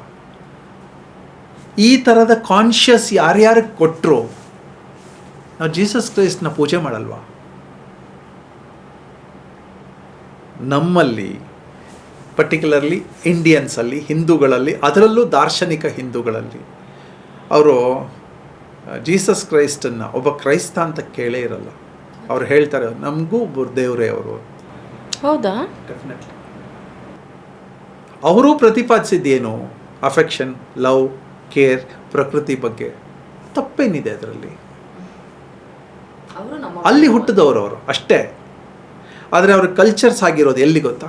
ಹಿಮಾಲಯದಲ್ಲಿ. ಇದನ್ನು last years of Jesus Christ ಅಂತ ಒಂದು ಡಾಕ್ಯುಮೆಂಟ್ರಿ ಇದೆ. ಅವ್ರು ಎಲ್ಲಿ ಕಳೆದೋಗಿದ್ರು ಅಂತ ಅದೆಲ್ಲೂ ರೆಕಾರ್ಡಿಗೆ ಸಿಗಲ್ಲ. ಎಲ್ಲಿದ್ದರು ಅಂತಂದರೆ ಇಂಡಿಯಾದಲ್ಲಿ ಹಿಮಾಲಯದಲ್ಲಿ ಅವರು ಶಿಷ್ಯ ಸ್ವೀಕಾರ ಮಾಡಿರ್ತಾರೆ. ಅಂದರೆ ಅವ್ರಿಗೆ ಯಾರೋ ಒಬ್ಬ ಗುರು ಹುಡ್ಕೊಂಡು ಬಂದಿರ್ತಾರೆ, ಅವ್ರಿಗೆ ಸಿಕ್ಕಿರ್ತಾರೆ. ಇಲ್ಲಿ ಅವರು ಇಲ್ಲಿ 2 ಥರ ಇದೆ. ಜೀಸಸ್ ಕ್ರೈಸ್ಟ್ ಅನ್ನುವ ಒಂದು ವ್ಯಕ್ತಿ, ಜೀಸಸ್ ಕ್ರೈಸ್ಟ್ ಅನ್ನುವ ಒಂದು ವ್ಯಕ್ತಿತ್ವ. ಆ ವ್ಯಕ್ತಿತ್ವಕ್ಕೆ ಯಾವಾಗಲೂ ನಾವು ನಮಸ್ಕಾರ ಮಾಡಬೇಕು. ಅದು ಜೀಸಸ್ ಕ್ರೈಸ್ಟ್ ಆಗಿರ್ಬೋದು, ನಮ್ಮ ಕಡೆ ಬುದ್ಧ ಆಗಿರ್ಬೋದು, ಬಸವ ಆಗಿರ್ಬೋದು, ಮಹಾವೀರ ಆಗಿರ್ಬೋದು, ಕೃಷ್ಣ ಆಗಿರ್ಬೋದು, ರಾಮಾನುಜ ಆಗಿರ್ಬೋದು. ಕ್ಯಾರೆಕ್ಟರ್ ಅವರೆಲ್ಲರೂ ಪ್ರತಿಪಾದಿಸಿದ್ದು ಒಂದೇ ವಿಷಯ. ಭಗವಂತ ಅಂತಂದರೆ ನಮ್ಮ ಒಳಗಡೆನೇ ಇದೆ. ಅದನ್ನು ಪ್ಯೂರಿಟಿ ಈಸ್ ಭಗವಂತ, ಕ್ಲೆನ್ಲಿನೆಸ್ ಈಸ್ ಭಗವಂತ, ಕ್ಲಾರಿಟಿ ಈಸ್ ಭಗವಂತ. ಹೀಗೆ superlative of A same human being ಭಗವಂತ ಅಂತ. ಅದನ್ನು ಇವತ್ತು ನೀವು ಡಿವೈನ್ ಇಂಟೆಲಿಜೆನ್ಸ್ ಅಂತ ಕರಿಬೋದು. ನ್ಯಾಚುರಲ್ ಇಂಟೆಲಿಜೆನ್ಸ್, ನೇಚರ್ ಇಂಟೆಲಿಜೆನ್ಸ್ ಎಲ್ಲವೂ ಭಗವಂತನೇ. ಇದಿಷ್ಟು ಕೂಡ ಒಂದು ಕಂಪ್ಯಾರಿಸನ್. ನಮಗೂ ಅನಿಮಲ್ ಇಂಟೆಲಿಜೆನ್ಸ್ಗೂ ಕಂಪ್ಯಾರಿಸನ್ ಇದೆಯಾ ಅಂದರೆ ಖಂಡಿತ ಇಲ್ಲ. ಅಂದರೆ ಅದು ಸುಪೀರಿಯರ್ ಮನುಷ್ಯನಿಗಿನ, ನಮಗಿಂತ 100 ಪಟ್ಟು ಸುಪೀರಿಯರ್. ಇದೆಲ್ಲ ಹೇಳ್ತಾ ಒಂದು ಬೇಸಿಕ್ ಬೇಸ್ ಲೈನ್ ಏನಂದರೆ, ನಾವು ಅಂದ್ಕೊಂಡಿದ್ದೀವಿ ನಾವು ಇಂಟೆಲಿಜೆಂಟ, ವಿ ಆರ್ ನಥಿಂಗ್ ಅನ್ನೋ ಥರ. ಯಾವುದಾದ್ರೂ ಒಂದು ಪ್ರಾಣಿ, ಪಕ್ಷಿ ಸ್ಟೋರ್ ಮಾಡಿರೋದು ನೋಡಿದ್ದೀರಾ? ಇಲ್ಲ, ಮಾಡಲ್ಲ. ಅದು ಇವತ್ತಿಗೆ ಎಷ್ಟು ಬೇಕೋ ಅಷ್ಟು ಬೇಟೆ ಆಡ್ಕೊಳ್ಳುತ್ತೆ, ಇವತ್ತಿಗೆ ಎಷ್ಟು ಬೇಕೋ ಅಷ್ಟು ಬದುಕತ್ತು. ನಾವೇನು ಮಾಡಿದ್ದೀವಿ? ನಾಳೆಗೆ, ನಾಡಿದ್ದಿಗೆ, ಮುಂದಿನ ವರ್ಷಕ್ಕೆ, ಅದ್ರ ಮುಂದಿನ ವರ್ಷಕ್ಕೆ ಸ್ಟೋರ್ ಮಾಡಿದ್ದೀವಿ. ನೆಕ್ಸ್ಟ್ ಜನ್ರೇಷನ್ಸ್ಗೂ ಇವಾಗಲೇ ಮಾಡಿಡೋದು ಅಲ್ವಾ? ಈ ಸಂಪಾದನೆ ಮಾಡಿರುವ, ಚೆನ್ನಾಗಿ ಸಂಪಾದನೆ ಮಾಡಿರುವ ಎಲ್ಲರನ್ನ ಕೇಳಿ ನೋಡಿ, ಇದರಲ್ಲಿ ಎಷ್ಟು ಖರ್ಚು ಮಾಡಲಿಕ್ಕಾಗತ್ತೆ ನಿಮಗೆ ಅಂತ. ಯಾರಿಗೂ ಪ್ಲ್ಯಾನೇ ಇಲ್ಲ. ಎಲ್ಲರ ಮನೆಗಳಲ್ಲಿ ಬೆಳ್ಳಿ ಮೆಜಾರಿಟಿ ಜನರಲ್ಲಿದೆ, ಎಲ್ಲ ಅಲ್ಮಾರದೊಳಗಿದೆ, ಬಳಸೇ ಇಲ್ಲ. ಇದನ್ನು ಹ್ಯೂಮನ್ ಇಂಟೆಲಿಜೆನ್ಸ್ ಅಂತ ಕರಿತೀರಾ? ಯಾವ ಪದಾರ್ಥ ನಮಗೆ ಬೇಕಾಗೇ ಇಲ್ಲವೋ, ಬಳಸುವುದೇ ಇಲ್ಲವೋ ಅದನ್ನು ಎತ್ತಿಟ್ಟಿದ್ದೀವಿ ಅಲ್ವಾ? ಚಳಿ ಬಂದಾಗ ನಾವು ಹೀಟ್ರ್ ಹಾಕ್ಕೊಂಡಿದ್ದೀವಿ, ಅದೇ ತುಂಬ ಬಿಸಿ ಆದಾಗ AC ಹಾಕ್ಕೊಂಡಿದ್ದೀವಿ, ಫ್ಯಾನ್ ಹಾಕ್ಕೊಂಡಿದ್ದೀವಿ, ಕೂಲರ್ ಹಾಕ್ಕೊಂಡಿದ್ದೀವಿ. ಆದರೆ ಯಾವುದೇ ಪ್ರಾಣಿ ಪಕ್ಷಿ AC ಆಗಲಿ, ಕೂಲರ್ ಆಗಲಿ, ಹೀಟರ್ ಆಗಲಿ ಹಾಕ್ಕೊಂಡೇ ಇಲ್ಲ ಅಲ್ವಾ? Who is more powerful? ನಾನು ಹೇಳ್ತಾ ಇರೋದು, ನ್ಯಾಚುರಲ್ ಆಗಿ ಬದುಕಲಿಕ್ಕೆ ಶುರು ಮಾಡಿದಾಗ ನಮಗೂ ಈ ಪವರ್ಸ್ ಎಲ್ಲ ಬರುತ್ತೆ. ನಾವು ಚಳಿ ಆಯಿತು ಅಂತ ಬಿಸಿನೀರು ಸ್ನಾನ ಮಾಡ್ತೀವಿ, ತುಂಬ ಬಿಸಿ ಆಯಿತು ಅಂದರೆ ತಣ್ಣೀರು ಸ್ನಾನ ಮಾಡ್ತೀವಿ. ಪ್ರಾಣಿಗಳು ಹಾಗಲ್ಲಪ್ಪ, ಅದು ಹೋಗುತ್ತೆ ಎಲ್ಲಂದರೆ ಅಲ್ಲಿ ಇರುತ್ತೆ. ಅದಕ್ಕೆ ಹಸಿವೆ ಆದಾಗ ಮಾತ್ರ ಊಟ ಮಾಡುತ್ತೆ, ನಮಗೆ ಹಸಿವೆ ಇಲ್ಲದಿದ್ರೂ ಊಟ ಮಾಡ್ತೀವಿ. ಟೈಮ್ ನೋಡ್ಕೊಂಡು ಮಾಡ್ತೀವಿ. ಈಗ ಇದು ಹ್ಯೂಮನ್ಸ್ ಬಗ್ಗೆ ತಪ್ಪು ಅಂತಲ್ಲ, ನಾನು ಅದೇ ಸ್ಪೀಷೀಸ್, ನನಗೆ ಆ ಗೌರವ ಇದ್ದೇ ಇದೆ. ಆ ಗೌರವಗಳಲ್ಲಿ ಕೆಲವು ನ್ಯೂನ್ಯತೆಗಳನ್ನು ಹುಡುಕ್ತಾ ಇದ್ದೀನಿ. ಈಗ ನಾವು ಬೆಳಗ್ಗೆ ಅಲ್ಲಿಂದ ಮನೆಯಿಂದ ಆಫೀಸಿಗೆ ಬರ್ತೀವಿ, ಇಲ್ಲಿಂದ ಅಲ್ಲಿಗೆ ಹೋಗ್ತೀವಿ, ಏನೇನೋ ಕೆಲಸ ಮಾಡ್ತಾ ಇದ್ದೀವಿ. ನಮಗೆ ಈ ಪ್ರಾಣಿ ಪಕ್ಷಿಗಳನ್ನು ನೋಡಿದಾಗ ಎಲ್ಲೋಗ್ತಾ ಇದೆ, ಏನು ಕೆಲಸವಿಲ್ಲ ಏನಿಲ್ಲ ಅನ್ಕೋತೀವಿ. ಅದೇ ಪ್ರಾಣಿ ಪಕ್ಷಿಗಳು ನಮ್ಮನ್ನು ನೋಡಿದಾಗಲೂ ಹಿಂಗೆ ಅನ್ಕೊಳ್ಳಲ್ವಾ? ಅಯ್ಯೋ ಸುಮ್ಮನೆ ಹೋಗ್ತಾರೆ ಬರ್ತಾರೆ, ಪೆಟ್ರೋಲ್ ಖರ್ಚು ಮಾಡ್ತಾರೆ ಬರ್ತಾರೆ, ಎಲ್ಲ ಸಂಪಾದನೆ ಮಾಡ್ತಾರೆ, ಎಲ್ಲ ಖರ್ಚು ಮಾಡ್ತಾರೆ ಅನ್ಸಲ್ವ ಅದಕ್ಕೆ? ಅದರ ಮೈಂಡ್ ವಾಯ್ಸ್ ಅಂದರೆ ಅದಕ್ಕೆ ಗೊತ್ತು ಗುರಿ ಇಲ್ಲ ಅಂದ್ಕೊಂಡ ನಾವು ನಮಗೂ ಗೊತ್ತು ಗುರಿ ಇಲ್ಲದೇ ಬದುಕ್ತಾ ಇಲ್ವಾ? ಒಂದು ಸತ್ಯ ಹೇಳಿದ್ರೆ ಇದು ಈ ಪದಾರ್ಥ ತಿನ್ನಬೇಡ, ಮೈದಾ ತಿನ್ನಬೇಡ, ನಿಂಗೆ ಮೈಗೆ ಒಳ್ಳೇದಲ್ಲ ಅಂತಂದ್ರೂ ನಾವು 100 ಸಲ ಹೋಗಿ ಬ್ರೆಡ್ ತಂದು ತಿಂದಿಲ್ವಾ? ಬಿಸ್ಕೆಟ್ಸ್ ತಂದು ತಿಂದಿಲ್ವಾ? ಶುಗರ್ ಬರುತ್ತೆ ಶುಗರ್ ಬರುತ್ತೆ ಶುಗರ್ ಬರುತ್ತೆ ಅಂತ ಇದೆಲ್ಲ ಬರುತ್ತೆ, ಇದರಿಂದಾನೇ ಬರುತ್ತೆ ಅಂತ 100 ಯೂಟ್ಯೂಬ್ಗಳಿದ್ರು ಮತ್ತು ಅದಕ್ಕೆ ಬಿದ್ದಿಲ್ವಾ? Alcohol consumption is injurious to health ಅಂತ ಹೇಳಿದ ಮೇಲೂ, ಬೋರ್ಡ್ಗಳು ಹಾಕಿದ ಮೇಲೂ, ಅದ್ರ ಮೇಲೆ ಬರೆದ ಮೇಲೂ ನಾವು ಆಲ್ಕೋಹಾಲ್ ಕನ್ಸ್ಯೂಮ್ ಮಾಡಿಲ್ವಾ? Cigarette smoking is injurious to health 100 ಕಡೆ ಬಂದಿದೆ. ಪಾನ್ ಗುಟ್ಕಾ ತಗೋಬೇಡಿ, ಬಾಯಲ್ಲಿ ಕ್ಯಾನ್ಸರ್ಸ್ ಬರುತ್ತೆ ಅಂತ ಹೇಳಿದ ಮೇಲೂ ಮತ್ತೆ ಅದೇ ಮಾಡಿಲ್ವಾ? ಸೊ ಇದನ್ನ ನಾವು ಹ್ಯೂಮನ್ ಇಂಟೆಲಿಜೆನ್ಸ್, ನಾವು ಇಂಟೆಲಿಜೆಂಟ್ ಅಲ್ಲ ಇದು. It is human foolishness. Human has intelligence but human also has foolishness. ಈಗ ನಮ್ಮ ಕೆಲಸ, ನಿಮ್ಮ ಚಾನಲ್ ಮುಖಾಂತರ ನನ್ನ ಕೆಲಸ, ನಿಮ್ಮ ಕೆಲಸ ಏನಂತಂದರೆ ಈ ಇಂಟೆಲಿಜೆನ್ಸ್ನ ಜಾಸ್ತಿ ಮಾಡಿಸೋದು, ನ್ಯಾಚುರಲ್ ಇಂಟೆಲಿಜೆನ್ಸ್ ಜೊತೆ ಬೆರೆಸೋದು. ಅದು ಇದು ಬೇರೆ ಅಲ್ಲ, ಬೇರೆ ಆಗಬಾರ್ದು. Why animals and birds are very strong ಅಂತಂದರೆ they merge with natural intelligence. ನಾವು we go against natural intelligence. ಹಾಗಾಗಿ ಹಾಗೆ ಓಡಲಿಕ್ಕಾಗತ್ತೆ ನಮಗೆ. ಎಷ್ಟೋ 1000 ವರ್ಷಗಳು ಚಪ್ಪಲಿ ಇಲ್ಲದೆ ಓಡಾಡಿದ್ದಾರೆ ಜನ. ಇವತ್ತಿದ್ದಕ್ಕಿದ್ದಂಗೆ ನಮಗೆ ಚಪ್ಪಲಿ, ಶೂ, ಒಳ್ಳೆ ಶೂ, 7,000 ಶೂ, 50,000 ಶೂ ಎಲ್ಲ ಬಂದ್ಬಿಡ್ತು. ಅಪ್ರಿಷಿಯೇಟ್ ಮಾಡಿ, ಆದರೆ ಕಾಲನ್ನೂ ಅಪ್ರಿಷಿಯೇಟ್ ಮಾಡಿ. ಪಾದ ನೆಲಕ್ಕೆ ತಾಕೋದೇ ಇಲ್ಲ ಇವತ್ತು, ಕೈಗಳು ಮಣ್ಣನ್ನು ಮುಟ್ಟೇ ಇಲ್ಲ ಇವತ್ತು. ಮಣ್ಣನ್ನು ಮುಟ್ಟದೇ ಇರುವ ಕೈಗಳು, ಅದಕ್ಕೆ ರೈತನ ಕಷ್ಟ ಯಾವಾಗ ಗೊತ್ತಾಗ್ತದೆ? ರೈತನ ಬಗ್ಗೆ, ಗಿಡಗಳ ಬಗ್ಗೆ, ಮರಗಳ ಬಗ್ಗೆ ಸ್ಪಂದನವೇ ಇಲ್ಲದೆ ಇರುವಂಥ ಕೈಗಳು, ಮನಸ್ಸುಗಳು ನಮ್ಮದು. Merge one with nature, human intelligence will increase, merged with natural intelligence. ಇದೊಂಥರ ಟೋಟಲ್ ಸರೆಂಡರ್ ಅಂತ ಹೇಳ್ಬೋದಲ್ವಾ? ಪ್ರಕೃತಿಯ ಒಂದು ಭಾಗ ಅಲ್ವಾ ನಾವು? ಅಮ್ಮ ಮಕ್ಕಳು ಬೇರೆನಾ, ಅಪ್ಪ ಮಕ್ಕಳು ಬೇರೆನಾ? ಎರಡು ಒಂದೇ ಅಲ್ವಾ? ಒಂದೇ ಫ್ಯಾಮಿಲಿಯವರಲ್ವಾ? ಹಾಗಿದ್ರೆ ಈ ಪ್ರಪಂಚ ನಮ್ಮ ಫ್ಯಾಮಿಲಿ ಅಲ್ವಾ? ಪ್ರಕೃತಿ, ನಾನು ಎರಡು ಫ್ಯಾಮಿಲಿ ಅಲ್ವಾ? ಮನೆಯ ಮೇಲಿರುವ ಆಸೆ, ಎಲ್ಲೂ ಓಡಿದ್ರೂ ಮನೆಗೆ ವಾಪಸ್ ಬರ್ತೀವಲ್ವಾ? ಅದಕ್ಕೇನು ಎಮೋಷನ್ ಇದೆಯಾ? ಅದಕ್ಕೆ ಎಮೋಷನ್ ತುಂಬಿದ್ಯಾರು? ನಾವೇ ಅಲ್ವಾ? ಹಾಗೆ ಈ ಭೂಮಿ ನಮ್ಮ ಮನೆ ಅಲ್ವಾ? ನಮ್ಮ ಮನೆಯ ಬಗ್ಗೆ, ಅದರಲ್ಲೂ ಬಾಡಿಗೆ ಕಟ್ತಾ ಇರ್ತೀವಿ, EMI ಕಟ್ತಾ ಇರ್ತೀವಿ, ಇದರ ಬಗ್ಗೆ ಇರುವ ಅಭಿಮಾನ. ಅದೇ ಮನೆಯ ಪಕ್ಕದ ಸೈಟ್ನಲ್ಲಿ ಒಂದು ಭೂಮಿ ಇದೆ, ಅಲ್ಲಿ ಯಾಕೆ ಕಸ ತಗೊಂಡೋಗಿ ಹಾಕ್ತಾ ಇದ್ದೀವಿ? ಆಯುಧ ಪೂಜೆ ಮಾಡಿ, ಸಾವಿನ ಮನೆಗಳಲ್ಲಿ ಮೆರವಣಿಗೆ ಮಾಡಿ, ಆದರೆ ರಸ್ತೆಯಲ್ಲಿ ಕಸ ಹಾಕುವ ರೈಟ್ ನಮಗಿದೆಯಾ? ಎಲ್ಲವನ್ನೂ ಅಲ್ಲಿ ಮಾಡಿಬಿಟ್ಟು ನಾವು ಹಾಕಿಬಿಟ್ಟು ಯಾರೋ ಬಂದು ತಗೊಂಡು ಹೋಗ್ತಾರೆ ಅಂತ. ಭೂಮಿಯನ್ನು ಹಾಳು ಮಾಡಬೇಡಿ ಅಂತ ಕೇಳ್ಕೊತಾ ಇದ್ದೀನಿ ಅಷ್ಟೆ. ಸಮುದ್ರ ವಾಸನೆ ದೇವಿ ಪರ್ವತಸ್ಥನ ಮಂಡಲೆ ವಿಷ್ಣು ಪತ್ನಿ ನಮಸ್ತುಭ್ಯಂ ಪಾದಸ್ಪರ್ಶಂ ಕ್ಷಮಸ್ವಮೇ. ನಿನ್ನ ಗೊತ್ತಿಲ್ಲದೆ ನಿನ್ನನ್ನು ತುಳಿತಾ ಇದ್ದೀನಿ, ನನ್ನ ಕ್ಷಮಿಸುವಂಥ ಭೂಮಿಯನ್ನು ಕೇಳ್ಕೊಳ್ಳುವುದು ಪದ್ಯ ಇದು. ಭೂಮಿಯನ್ನು ಹಾಳು ಮಾಡಬೇಡಿ ಅಷ್ಟೆ, ಬಳಸಿ, ಮಿಸ್ಯೂಸ್ ಮಾಡಬೇಡಿ, ಇಷ್ಟೇ ಕೇಳ್ಕೊಳ್ಳೋದು. ನಮಗೆ ಖಾಲಿ ಸೈಟ್ ಇದೆ ಅಂತ ಹೇಳಿಬಿಟ್ಟು ಅಪಾರ್ಟ್ಮೆಂಟ್ಗಳಲ್ಲಿ ಅಲ್ಲಿ ಇಲ್ಲಿ ಎಲ್ಲ ತಂದು ಕಸವನ್ನು ಸೈಟ್ಗೆ ಹಾಕ್ತಾರೆ. ಅದು ಇನ್ನೊಬ್ಬರ ಸೈಟ್ ಅಲ್ವಾ? ನಮ್ಮದೇ ಪ್ರಾಪರ್ಟಿ ಅಲ್ವಾ? ನಮ್ಮ ಮನೆ ಪಕ್ಕದ್ದಲ್ವಾ? ಅದು ನಮ್ಮ ಭೂಮಿದಲ್ವಾ ಅಂತ ಅಷ್ಟೇ. ನಮ್ಮ ಭೂಮಿದಲ್ವಾ?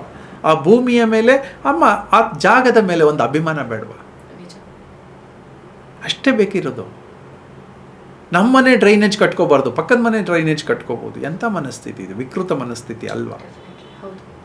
ರಸ್ತೆ, ಖಾಲಿ ರಸ್ತೆ ಇರುತ್ತೆ, ಲೈಟ್ ಇರಲ್ಲ, ಅಲ್ಲಿ ಎಲ್ಲ ಕಸಗಳನ್ನು ಅಲ್ಲಿ ತಂದು ಹಾಕ್ಬಿಡ್ತಾರೆ. ಭೂಮಿಯನ್ನು ಮಿಸ್ಯೂಸ್ ಮಾಡ್ತಾ ಇಲ್ವಾ ನಾವು? ನಮ್ಮದೇ ಜಾಗವನ್ನು, ನಮ್ಮ ಸೊಸೈಟಿಯನ್ನು ನಾವು ತಪ್ಪು ಬಳಕೆ ಮಾಡ್ತಾ ಇಲ್ವಾ? ಅದು ನಮ್ಮದು ಅಂದ್ಕೊಂಡಾಗ ಮಾಡಲ್ಲ. ನಾವು ನಮ್ಮದು ಒಂದು ಏನೋ ಒಂದು ಡೈಮೆನ್ಷನ್ ಇದೆಯಲ್ಲ ಅಷ್ಟು ಮಾತ್ರ ನಮ್ಮದು ಅನ್ಕೋತಾ ಇದ್ದೀವಿ. ಕಾರಲ್ಲಿ ಕೂತ್ಕೊಂಡು ಏನೋ ಒಂದು ಕವರ್ ತೆಗಿತಾರೆ, ಕವರನ್ನು ಹಾಗೆ ಪಕ್ಕಕ್ಕೆ ಹಾಕ್ತಾರೆ. ನನ್ನ ಕಾರ್ ಕ್ಲೀನಾಗಿದ್ದರೆ ಆಯಿತು. ಮನಸ್ಸು ಗಲೀಜಾಗಿದೆ ಅಂತ ಅನ್ಸಲ್ವಾ? ನಿಜ. ನಮ್ಮ ಕೆಲಸ ಏನಿದ ಮೇಲೆ ಅದು ರಿಯಲೈಸ್ ಆ ಮನಸ್ಸನ್ನು, ಗಲೀಜಾಗಿರುವ ಮನಸ್ಸನ್ನು ತೊಳೆಯುವುದಷ್ಟೆ. ನಂಗೆ ಯಾರು ಬೈಕೊಂಡ್ರು ನನ್ನ ಮೇಲೆ ಏನೂ ಬೇಜಾರಿಲ್ಲ, ನನ್ನ ಕೆಲಸ ತೊಳೆಯುವುದಷ್ಟೆ. ಇವತ್ತು ನಾವು ಒಂದು ಡಿಫ್ರೆಂಟ್ ಆದ ಟಾಪಿಕ್ ಮಾತಾಡಿದ್ದೀವಿ. ಯಾವಾಗಲೂ ಏನೋ ಒಂದು ಮ್ಯಾನೇಜ್ ಮಾಡೋದು, ಲೈಫ್ನ ಯಾವುದೋ ಒಂದು ಸಂದರ್ಭವನ್ನು ಸುಧಾರಿಸ್ಕೊಳ್ಳೋದು, ಅದರಿಂದ ಏನೋ ಅರ್ಥ ಮಾಡ್ಕೊಳ್ಳೋದು, ಅದನ್ನ ಇಂಪ್ರೂವ್ ಮಾಡ್ಕೊಳ್ಳೋದು, ಸ್ಕೇಲ್ ಅಪ್ ಆಗೋದು ಮಾತಾಡ್ತಿದ್ವಿ. ಅದು ಇಷ್ಟ ಆಗುತ್ತೆ. ನೀನು ತಪ್ಪು, ನೀನು ಮಾಡ್ತಿರೋದು ಸರಿಗಿಲ್ಲ, ಅಲ್ಲಿ ಏನೋ ಪ್ರಾಬ್ಲಮ್ ಇದೆ ಅಂತ ಹೇಳಿದಾಗ ಎಷ್ಟು ಜನಕ್ಕೆ ಇಷ್ಟ ಆಗುತ್ತೋ ಇಲ್ವೋ ಗೊತ್ತಿಲ್ಲ. ಇವತ್ತು ಕಾನ್ಷಿಯಸ್ ಅಂತ ಹೇಳೋಣ. ನಾನು ಹೇಳಿದ್ದು ಭೂಮಿ ಕಾನ್ಷಿಯಸ್ ಅಲ್ವಾ? ಹಾಗೆ ಬಾಡಿ ಕಾನ್ಷಿಯಸ್ ಬೇಡವಾ? ನನ್ನ ದೇಹದಲ್ಲಿ ಏನೋ ಒಂದು ತಪ್ಪಾಗ್ತಾ ಇದೆ, ಅದು ಗೊತ್ತಾಗೋದು ಬೇಡವಾ? ನನಗೆ ಕೆಮ್ತಾ ಇದ್ದೀವಿ, ಗೊತ್ತಾಗೋದು ಬೇಡವಾ? ಹೀಗೆ ನಾನು ಕೆಮ್ತಾ ಹೋದರೆ 10 ವರ್ಷ ಆದಮೇಲೆ ನನಗೆ ಕ್ಯಾನ್ಸರ್ ಬರುತ್ತೆ. ಕಾನ್ಷಿಯಸ್ ಲಿವಿಂಗ್ ಅಂದರೆ ಇದೇನೆ. ನನ್ನ ಮನೆ ಪಕ್ಕದಲ್ಲಿ ತುಂಬ ಚೆನ್ನಾಗಿರಬೇಕು ಜಾಗಗಳು ಅಲ್ವಾ? ಹಾಗೆ ನನ್ನ ಮೈ ಒಳಗಡೆ, ಮನಸ್ಸು ಒಳಗಡೆ ಚೆನ್ನಾಗಿರ್ಬೇಕಲ್ವ? ಇದಕ್ಕೆ ಪತಂಜಲಿಗಳ ಅಷ್ಟಾಂಗ ಯೋಗ ಅಂತ ಕರೆಯೋದು. ಯಮ ನಿಯಮ, ಇಂಟರ್ನಲ್ ಕ್ಲೆನ್ಲಿನೆಸ್, ಎಕ್ಸ್ಟರ್ನಲ್ ಕ್ಲೆನ್ಲಿನೆಸ್. ಈ ಕ್ಲೆನ್ಲಿನೆಸ್ ಅನ್ನೋದು ಬರೀ ಕ್ಲೀನಾಗಿರೋದಲ್ಲ. ನಮಗೆ ಬಟ್ಟೆ ಕ್ಲೀನಾಗಿರಬೇಕು, ಇಟ್ಕೋಬೇಕು ಅಂತ ಗೊತ್ತಿದೆ, ಆದರೆ ಹೊಟ್ಟೆ ಕ್ಲೀನಾಗಿ ಇಟ್ಕೋಬೇಕು ಅಂತ ಗೊತ್ತೇ ಇಲ್ವಲ್ಲ. ಈ ಹೊಟ್ಟೆನೂ ಕ್ಲೀನಾಗಿ ಇಟ್ಕೋಬೇಕು, ಲಂಗ್ಸ್ ಕ್ಲೀನಾಗಿ ಇಟ್ಕೋಬೇಕು, ಶ್ವಾಸಕೋಶ, ಗಂಟ್ಲು ಕ್ಲೀನಾಗಿ ಇಟ್ಕೋಬೇಕು. ಇದು ಎಲ್ಲ ಅಲ್ವಾ ನಮ್ಮ ಜೀವನ? ಕೋಟ್ಯಾಂತರ ರೂಪಾಯಿ ದುಡಿದು ಬಿಡ್ತೀವಿ, ಆದರೆ ತೊಗೊಂಡೋಗಿ ಲಾಸ್ಟಲ್ಲಿ ಅಡ್ಮಿಟ್ ಆಗಿಬಿಟ್ಟು ಯಾರ್ದೋ ಕೈಲಿ ಯಾರು ಹೇಳಿದ್ರೆ ಹಂಗೆ ಕೇಳ್ಕೊಂಡು ಬಿದ್ದಿರ್ತೀವಿ ಅಲ್ವಾ? ಹಾಗಿದ್ರೆ ನಮಗೆ ಏನೂ ಇಲ್ವಾ? ನಮ್ಮ ಕಾನ್ಷಿಯಸ್ ಇಲ್ವಾ? ನಾವು ಬದುಕಿರುವ ಪರ್ಪಸ್ ನಮಗೆ ಗೊತ್ತಾಗೋದು ಬೇಡವಾ? ನಾವೇ ಬದುಕ್ತಾ ಇದ್ದೀವಿ, ನಮ್ಮ ಬಾಡಿಪ್ಪ ಇದು. ನನ್ನ ಬಾಡಿ ಬಗ್ಗೆ ನಂಗೆ ಗೊತ್ತಿರಬೇಕಲ್ವಾ? ನಮ್ಮ ಮನಸ್ಸಿನ ಬಗ್ಗೆ, ನಮ್ಮ ಕ್ಯಾರೆಕ್ಟರ್ ಬಗ್ಗೆ ಗೊತ್ತಿರಬೇಕಲ್ವಾ? ನಾನು ಈ ಭಾಷೆ ಬಳಸಿದ್ರೆ ಎದುರುಗಡೆ ಅವ್ರಿಗೆ ಇಷ್ಟ ಆಗುತ್ತೆ, ನಾನು ಈ ಭಾಷೆ ಬಳಸಿದ್ರೆ ಎದುರುಗಡೆ ಇರೋರಿಗೆ ಖುಷಿ ಆಗುತ್ತೆ. ಅದು ಗೊತ್ತಿರಬೇಕಲ್ವ? ಲಕ್ಷಾಂತರ ಪದಗಳು ಗೊತ್ತಪ್ಪ ನನಗೆ, ಉಪಯೋಗಕ್ಕೆ ಬಂದಿಲ್ಲ, ಜೋಡ್ಸೋಕ್ಕೆ ಬಂದಿಲ್ಲ. ಪದಗಳ ಉಪಯೋಗ ಏನಿದೆ ಅವಾಗ ಅಲ್ವಾ? ಹಾಗಿದ್ರೆ ನಾವು ಹೇಗೆ ಬದುಕಬೇಕು? ಪದಗಳನ್ನು ಕಲಿಸ್ಕೊಟ್ಟಿದ್ದಕ್ಕೆ ಗುರುಗಳಿಗೆ ಥ್ಯಾಂಕ್ಸ್ ಹೇಳಿ ಪದಗಳು ಮುತ್ತುಗಳ ರೂಪದಲ್ಲಿ ಬರ್ತವೆ. ಅಂದರೆ ನನಗೆ ಪದ ಹೇಳಿಕ್ಕೆ ಬರುತ್ತೆ. ನಾನು ಕೃಷ್ಣೇಗೌಡರನ್ನ ಇದಕ್ಕೆ ಹೋಲಿಕೆ ತಗೋತೀನಿ. ಎಷ್ಟು ಚೆನ್ನಾಗಿ ಹೇಳ್ತಾರಲ್ವ? ನಮಗೆ ಅಷ್ಟು ಪದಗಳು ನಮಗೂ ಗೊತ್ತಿದೆ, ಆದರೆ ಅವರಿಗೆ ಸಂದರ್ಭಕ್ಕೆ ಪೋಣಿಸೋದಕ್ಕೆ ಗೊತ್ತಿದೆ, ಅದನ್ನು ಖುಷಿ ಪಡಿಸೋಕ್ಕೆ ಗೊತ್ತಿದೆ, ಅದನ್ನ ಪ್ಯೂರಿಟಿ ತೊಗೊಂಡು ಹೋಗ್ತಾರೆ, ಅದರಲ್ಲೊಂದು ಹಾಸ್ಯ ತೊಗೊಂಡು ಹೋಗ್ತಾರೆ, ಖುಷಿ ತೊಗೊಂಡು ಹೋಗ್ತಾರೆ. ಅದೇ ಪದಗಳನ್ನು ಬಳಸಿ ಅವ್ರು ಖುಷಿ ಕೊಡ್ತಾರೆ. ಅದೇ ಪದಗಳನ್ನು ಕೆಟ್ಟ ಟೋನಲ್ಲಿ ಬಳಸಿ ನಾವು ದುಃಖ ಕೊಡ್ತಾ ಇದ್ದೀವಿ ಅಲ್ವಾ? ನಾವು ದುಃಖ ಪಡ್ತಾ ಇದ್ದೀವಿ. ಫೈನಲಿ ಹೇಳ್ತೀನಿ, ಇಡೀ ಪ್ರಪಂಚ ಈಸ್ ಖುಷಿಯ ಪ್ರಪಂಚ, ಇದು ಜಾಯಸ್ ಪ್ರಪಂಚ. ಇದು ಪ್ರಕೃತಿಯನ್ನು, ಗಿಡವನ್ನು ನೋಡಿದ್ರೆ, ಮರವನ್ನು ನೋಡಿದ್ರೆ, ಬಿಸಿಲನ್ನು ನೋಡಿದ್ರೆ, ನೆರಳನ್ನು ನೋಡಿದ್ರೆ, ಮಳೆ ಬಂದರೆ ಖುಷಿ ಪಡಿ. ಆ ಖುಷಿಗಳ ಮಧ್ಯದಲ್ಲಿ ನಾವು ನಮ್ಮ ನೋವುಗಳನ್ನು ತಂದಿಟ್ಕೊಂಡ್ಬಿಟ್ಟಿದ್ದೀವಿ. ಪ್ರಕೃತಿ ಕೊಟ್ಟದ್ದು ಎಲ್ಲವೂ ಖುಷಿನೇ, ನಾವು ಕೊಟ್ಟದ್ದು ಎಲ್ಲವೂ ನೋವೇನೆ. ಅದು ಒಂದು ಜೀವಿಯಾಗಿ ಮಾತಾಡೋ ಹಾಗಿದ್ದರೆ ಎಷ್ಟು ಬೈತಿತ್ತು ಅಂತ ಅನ್ಸುತ್ತಲ್ವಾ? ಪ್ರಕೃತಿಯನ್ನು ನೋಡಿ ಖುಷಿ ಪಡೋಕ್ಕೆ ಶುರು ಮಾಡಿದಾಗ ಪ್ರಕೃತಿ ನಮ್ಮನ್ನು ನೋಡಿ ಖುಷಿ ಪಡುತ್ತೆ. ನಾವು ಅದರ ಕೈ ಹಿಡಿದಾಗ ಅದು ನಮ್ಮ ಕೈ ಹಿಡಿಯುತ್ತೆ ಡೆಫಿನೆಟ್ಲಿ. ಇದು ನನ್ನ ಅನುಭವ. 1 ಸಲ ಅಲ್ಲ, 2 ಸಲ ಅಲ್ಲ. ಹ್ಯೂಮನ್ಸ್ಗೆ ಅರ್ಥವೇ ಆಗದೇ ಇರೋವಂಥ ನನ್ನ ಅನುಭವಗಳಿವೆಲ್ಲ. ಅದೆಲ್ಲ ನಾನು ಸ್ಯಾಟಿಸ್ಫೈ ಆಗಿದ್ದೀನಿ. ನಾನು ಪ್ರಕೃತಿಯನ್ನು ಬೈಯೋದು ನಿಲ್ಲಿಸಿದ್ದೀನಿ, ಬೇಜಾರು ಪಟ್ಕೊಳ್ಳೋದು ನಿಲ್ಲಿಸಿದ್ದೀನಿ, ಪೋಷಿಸೋದಕ್ಕೆ ಶುರು ಮಾಡಿದ್ದೀನಿ, ಒಂದೊಂದಕ್ಕೂ ಜೀವ ಕೊಡೋಕ್ಕೆ ಶುರು ಮಾಡಿದ್ದೀನಿ. ಅದಕ್ಕೆ ಜೀವ ಇದೆ, ಆ ಜೀವವನ್ನು ಮತ್ತೆ ತುಂಬಲಿಕ್ಕೆ ಟ್ರೈ ಮಾಡಿದ್ದೀನಿ.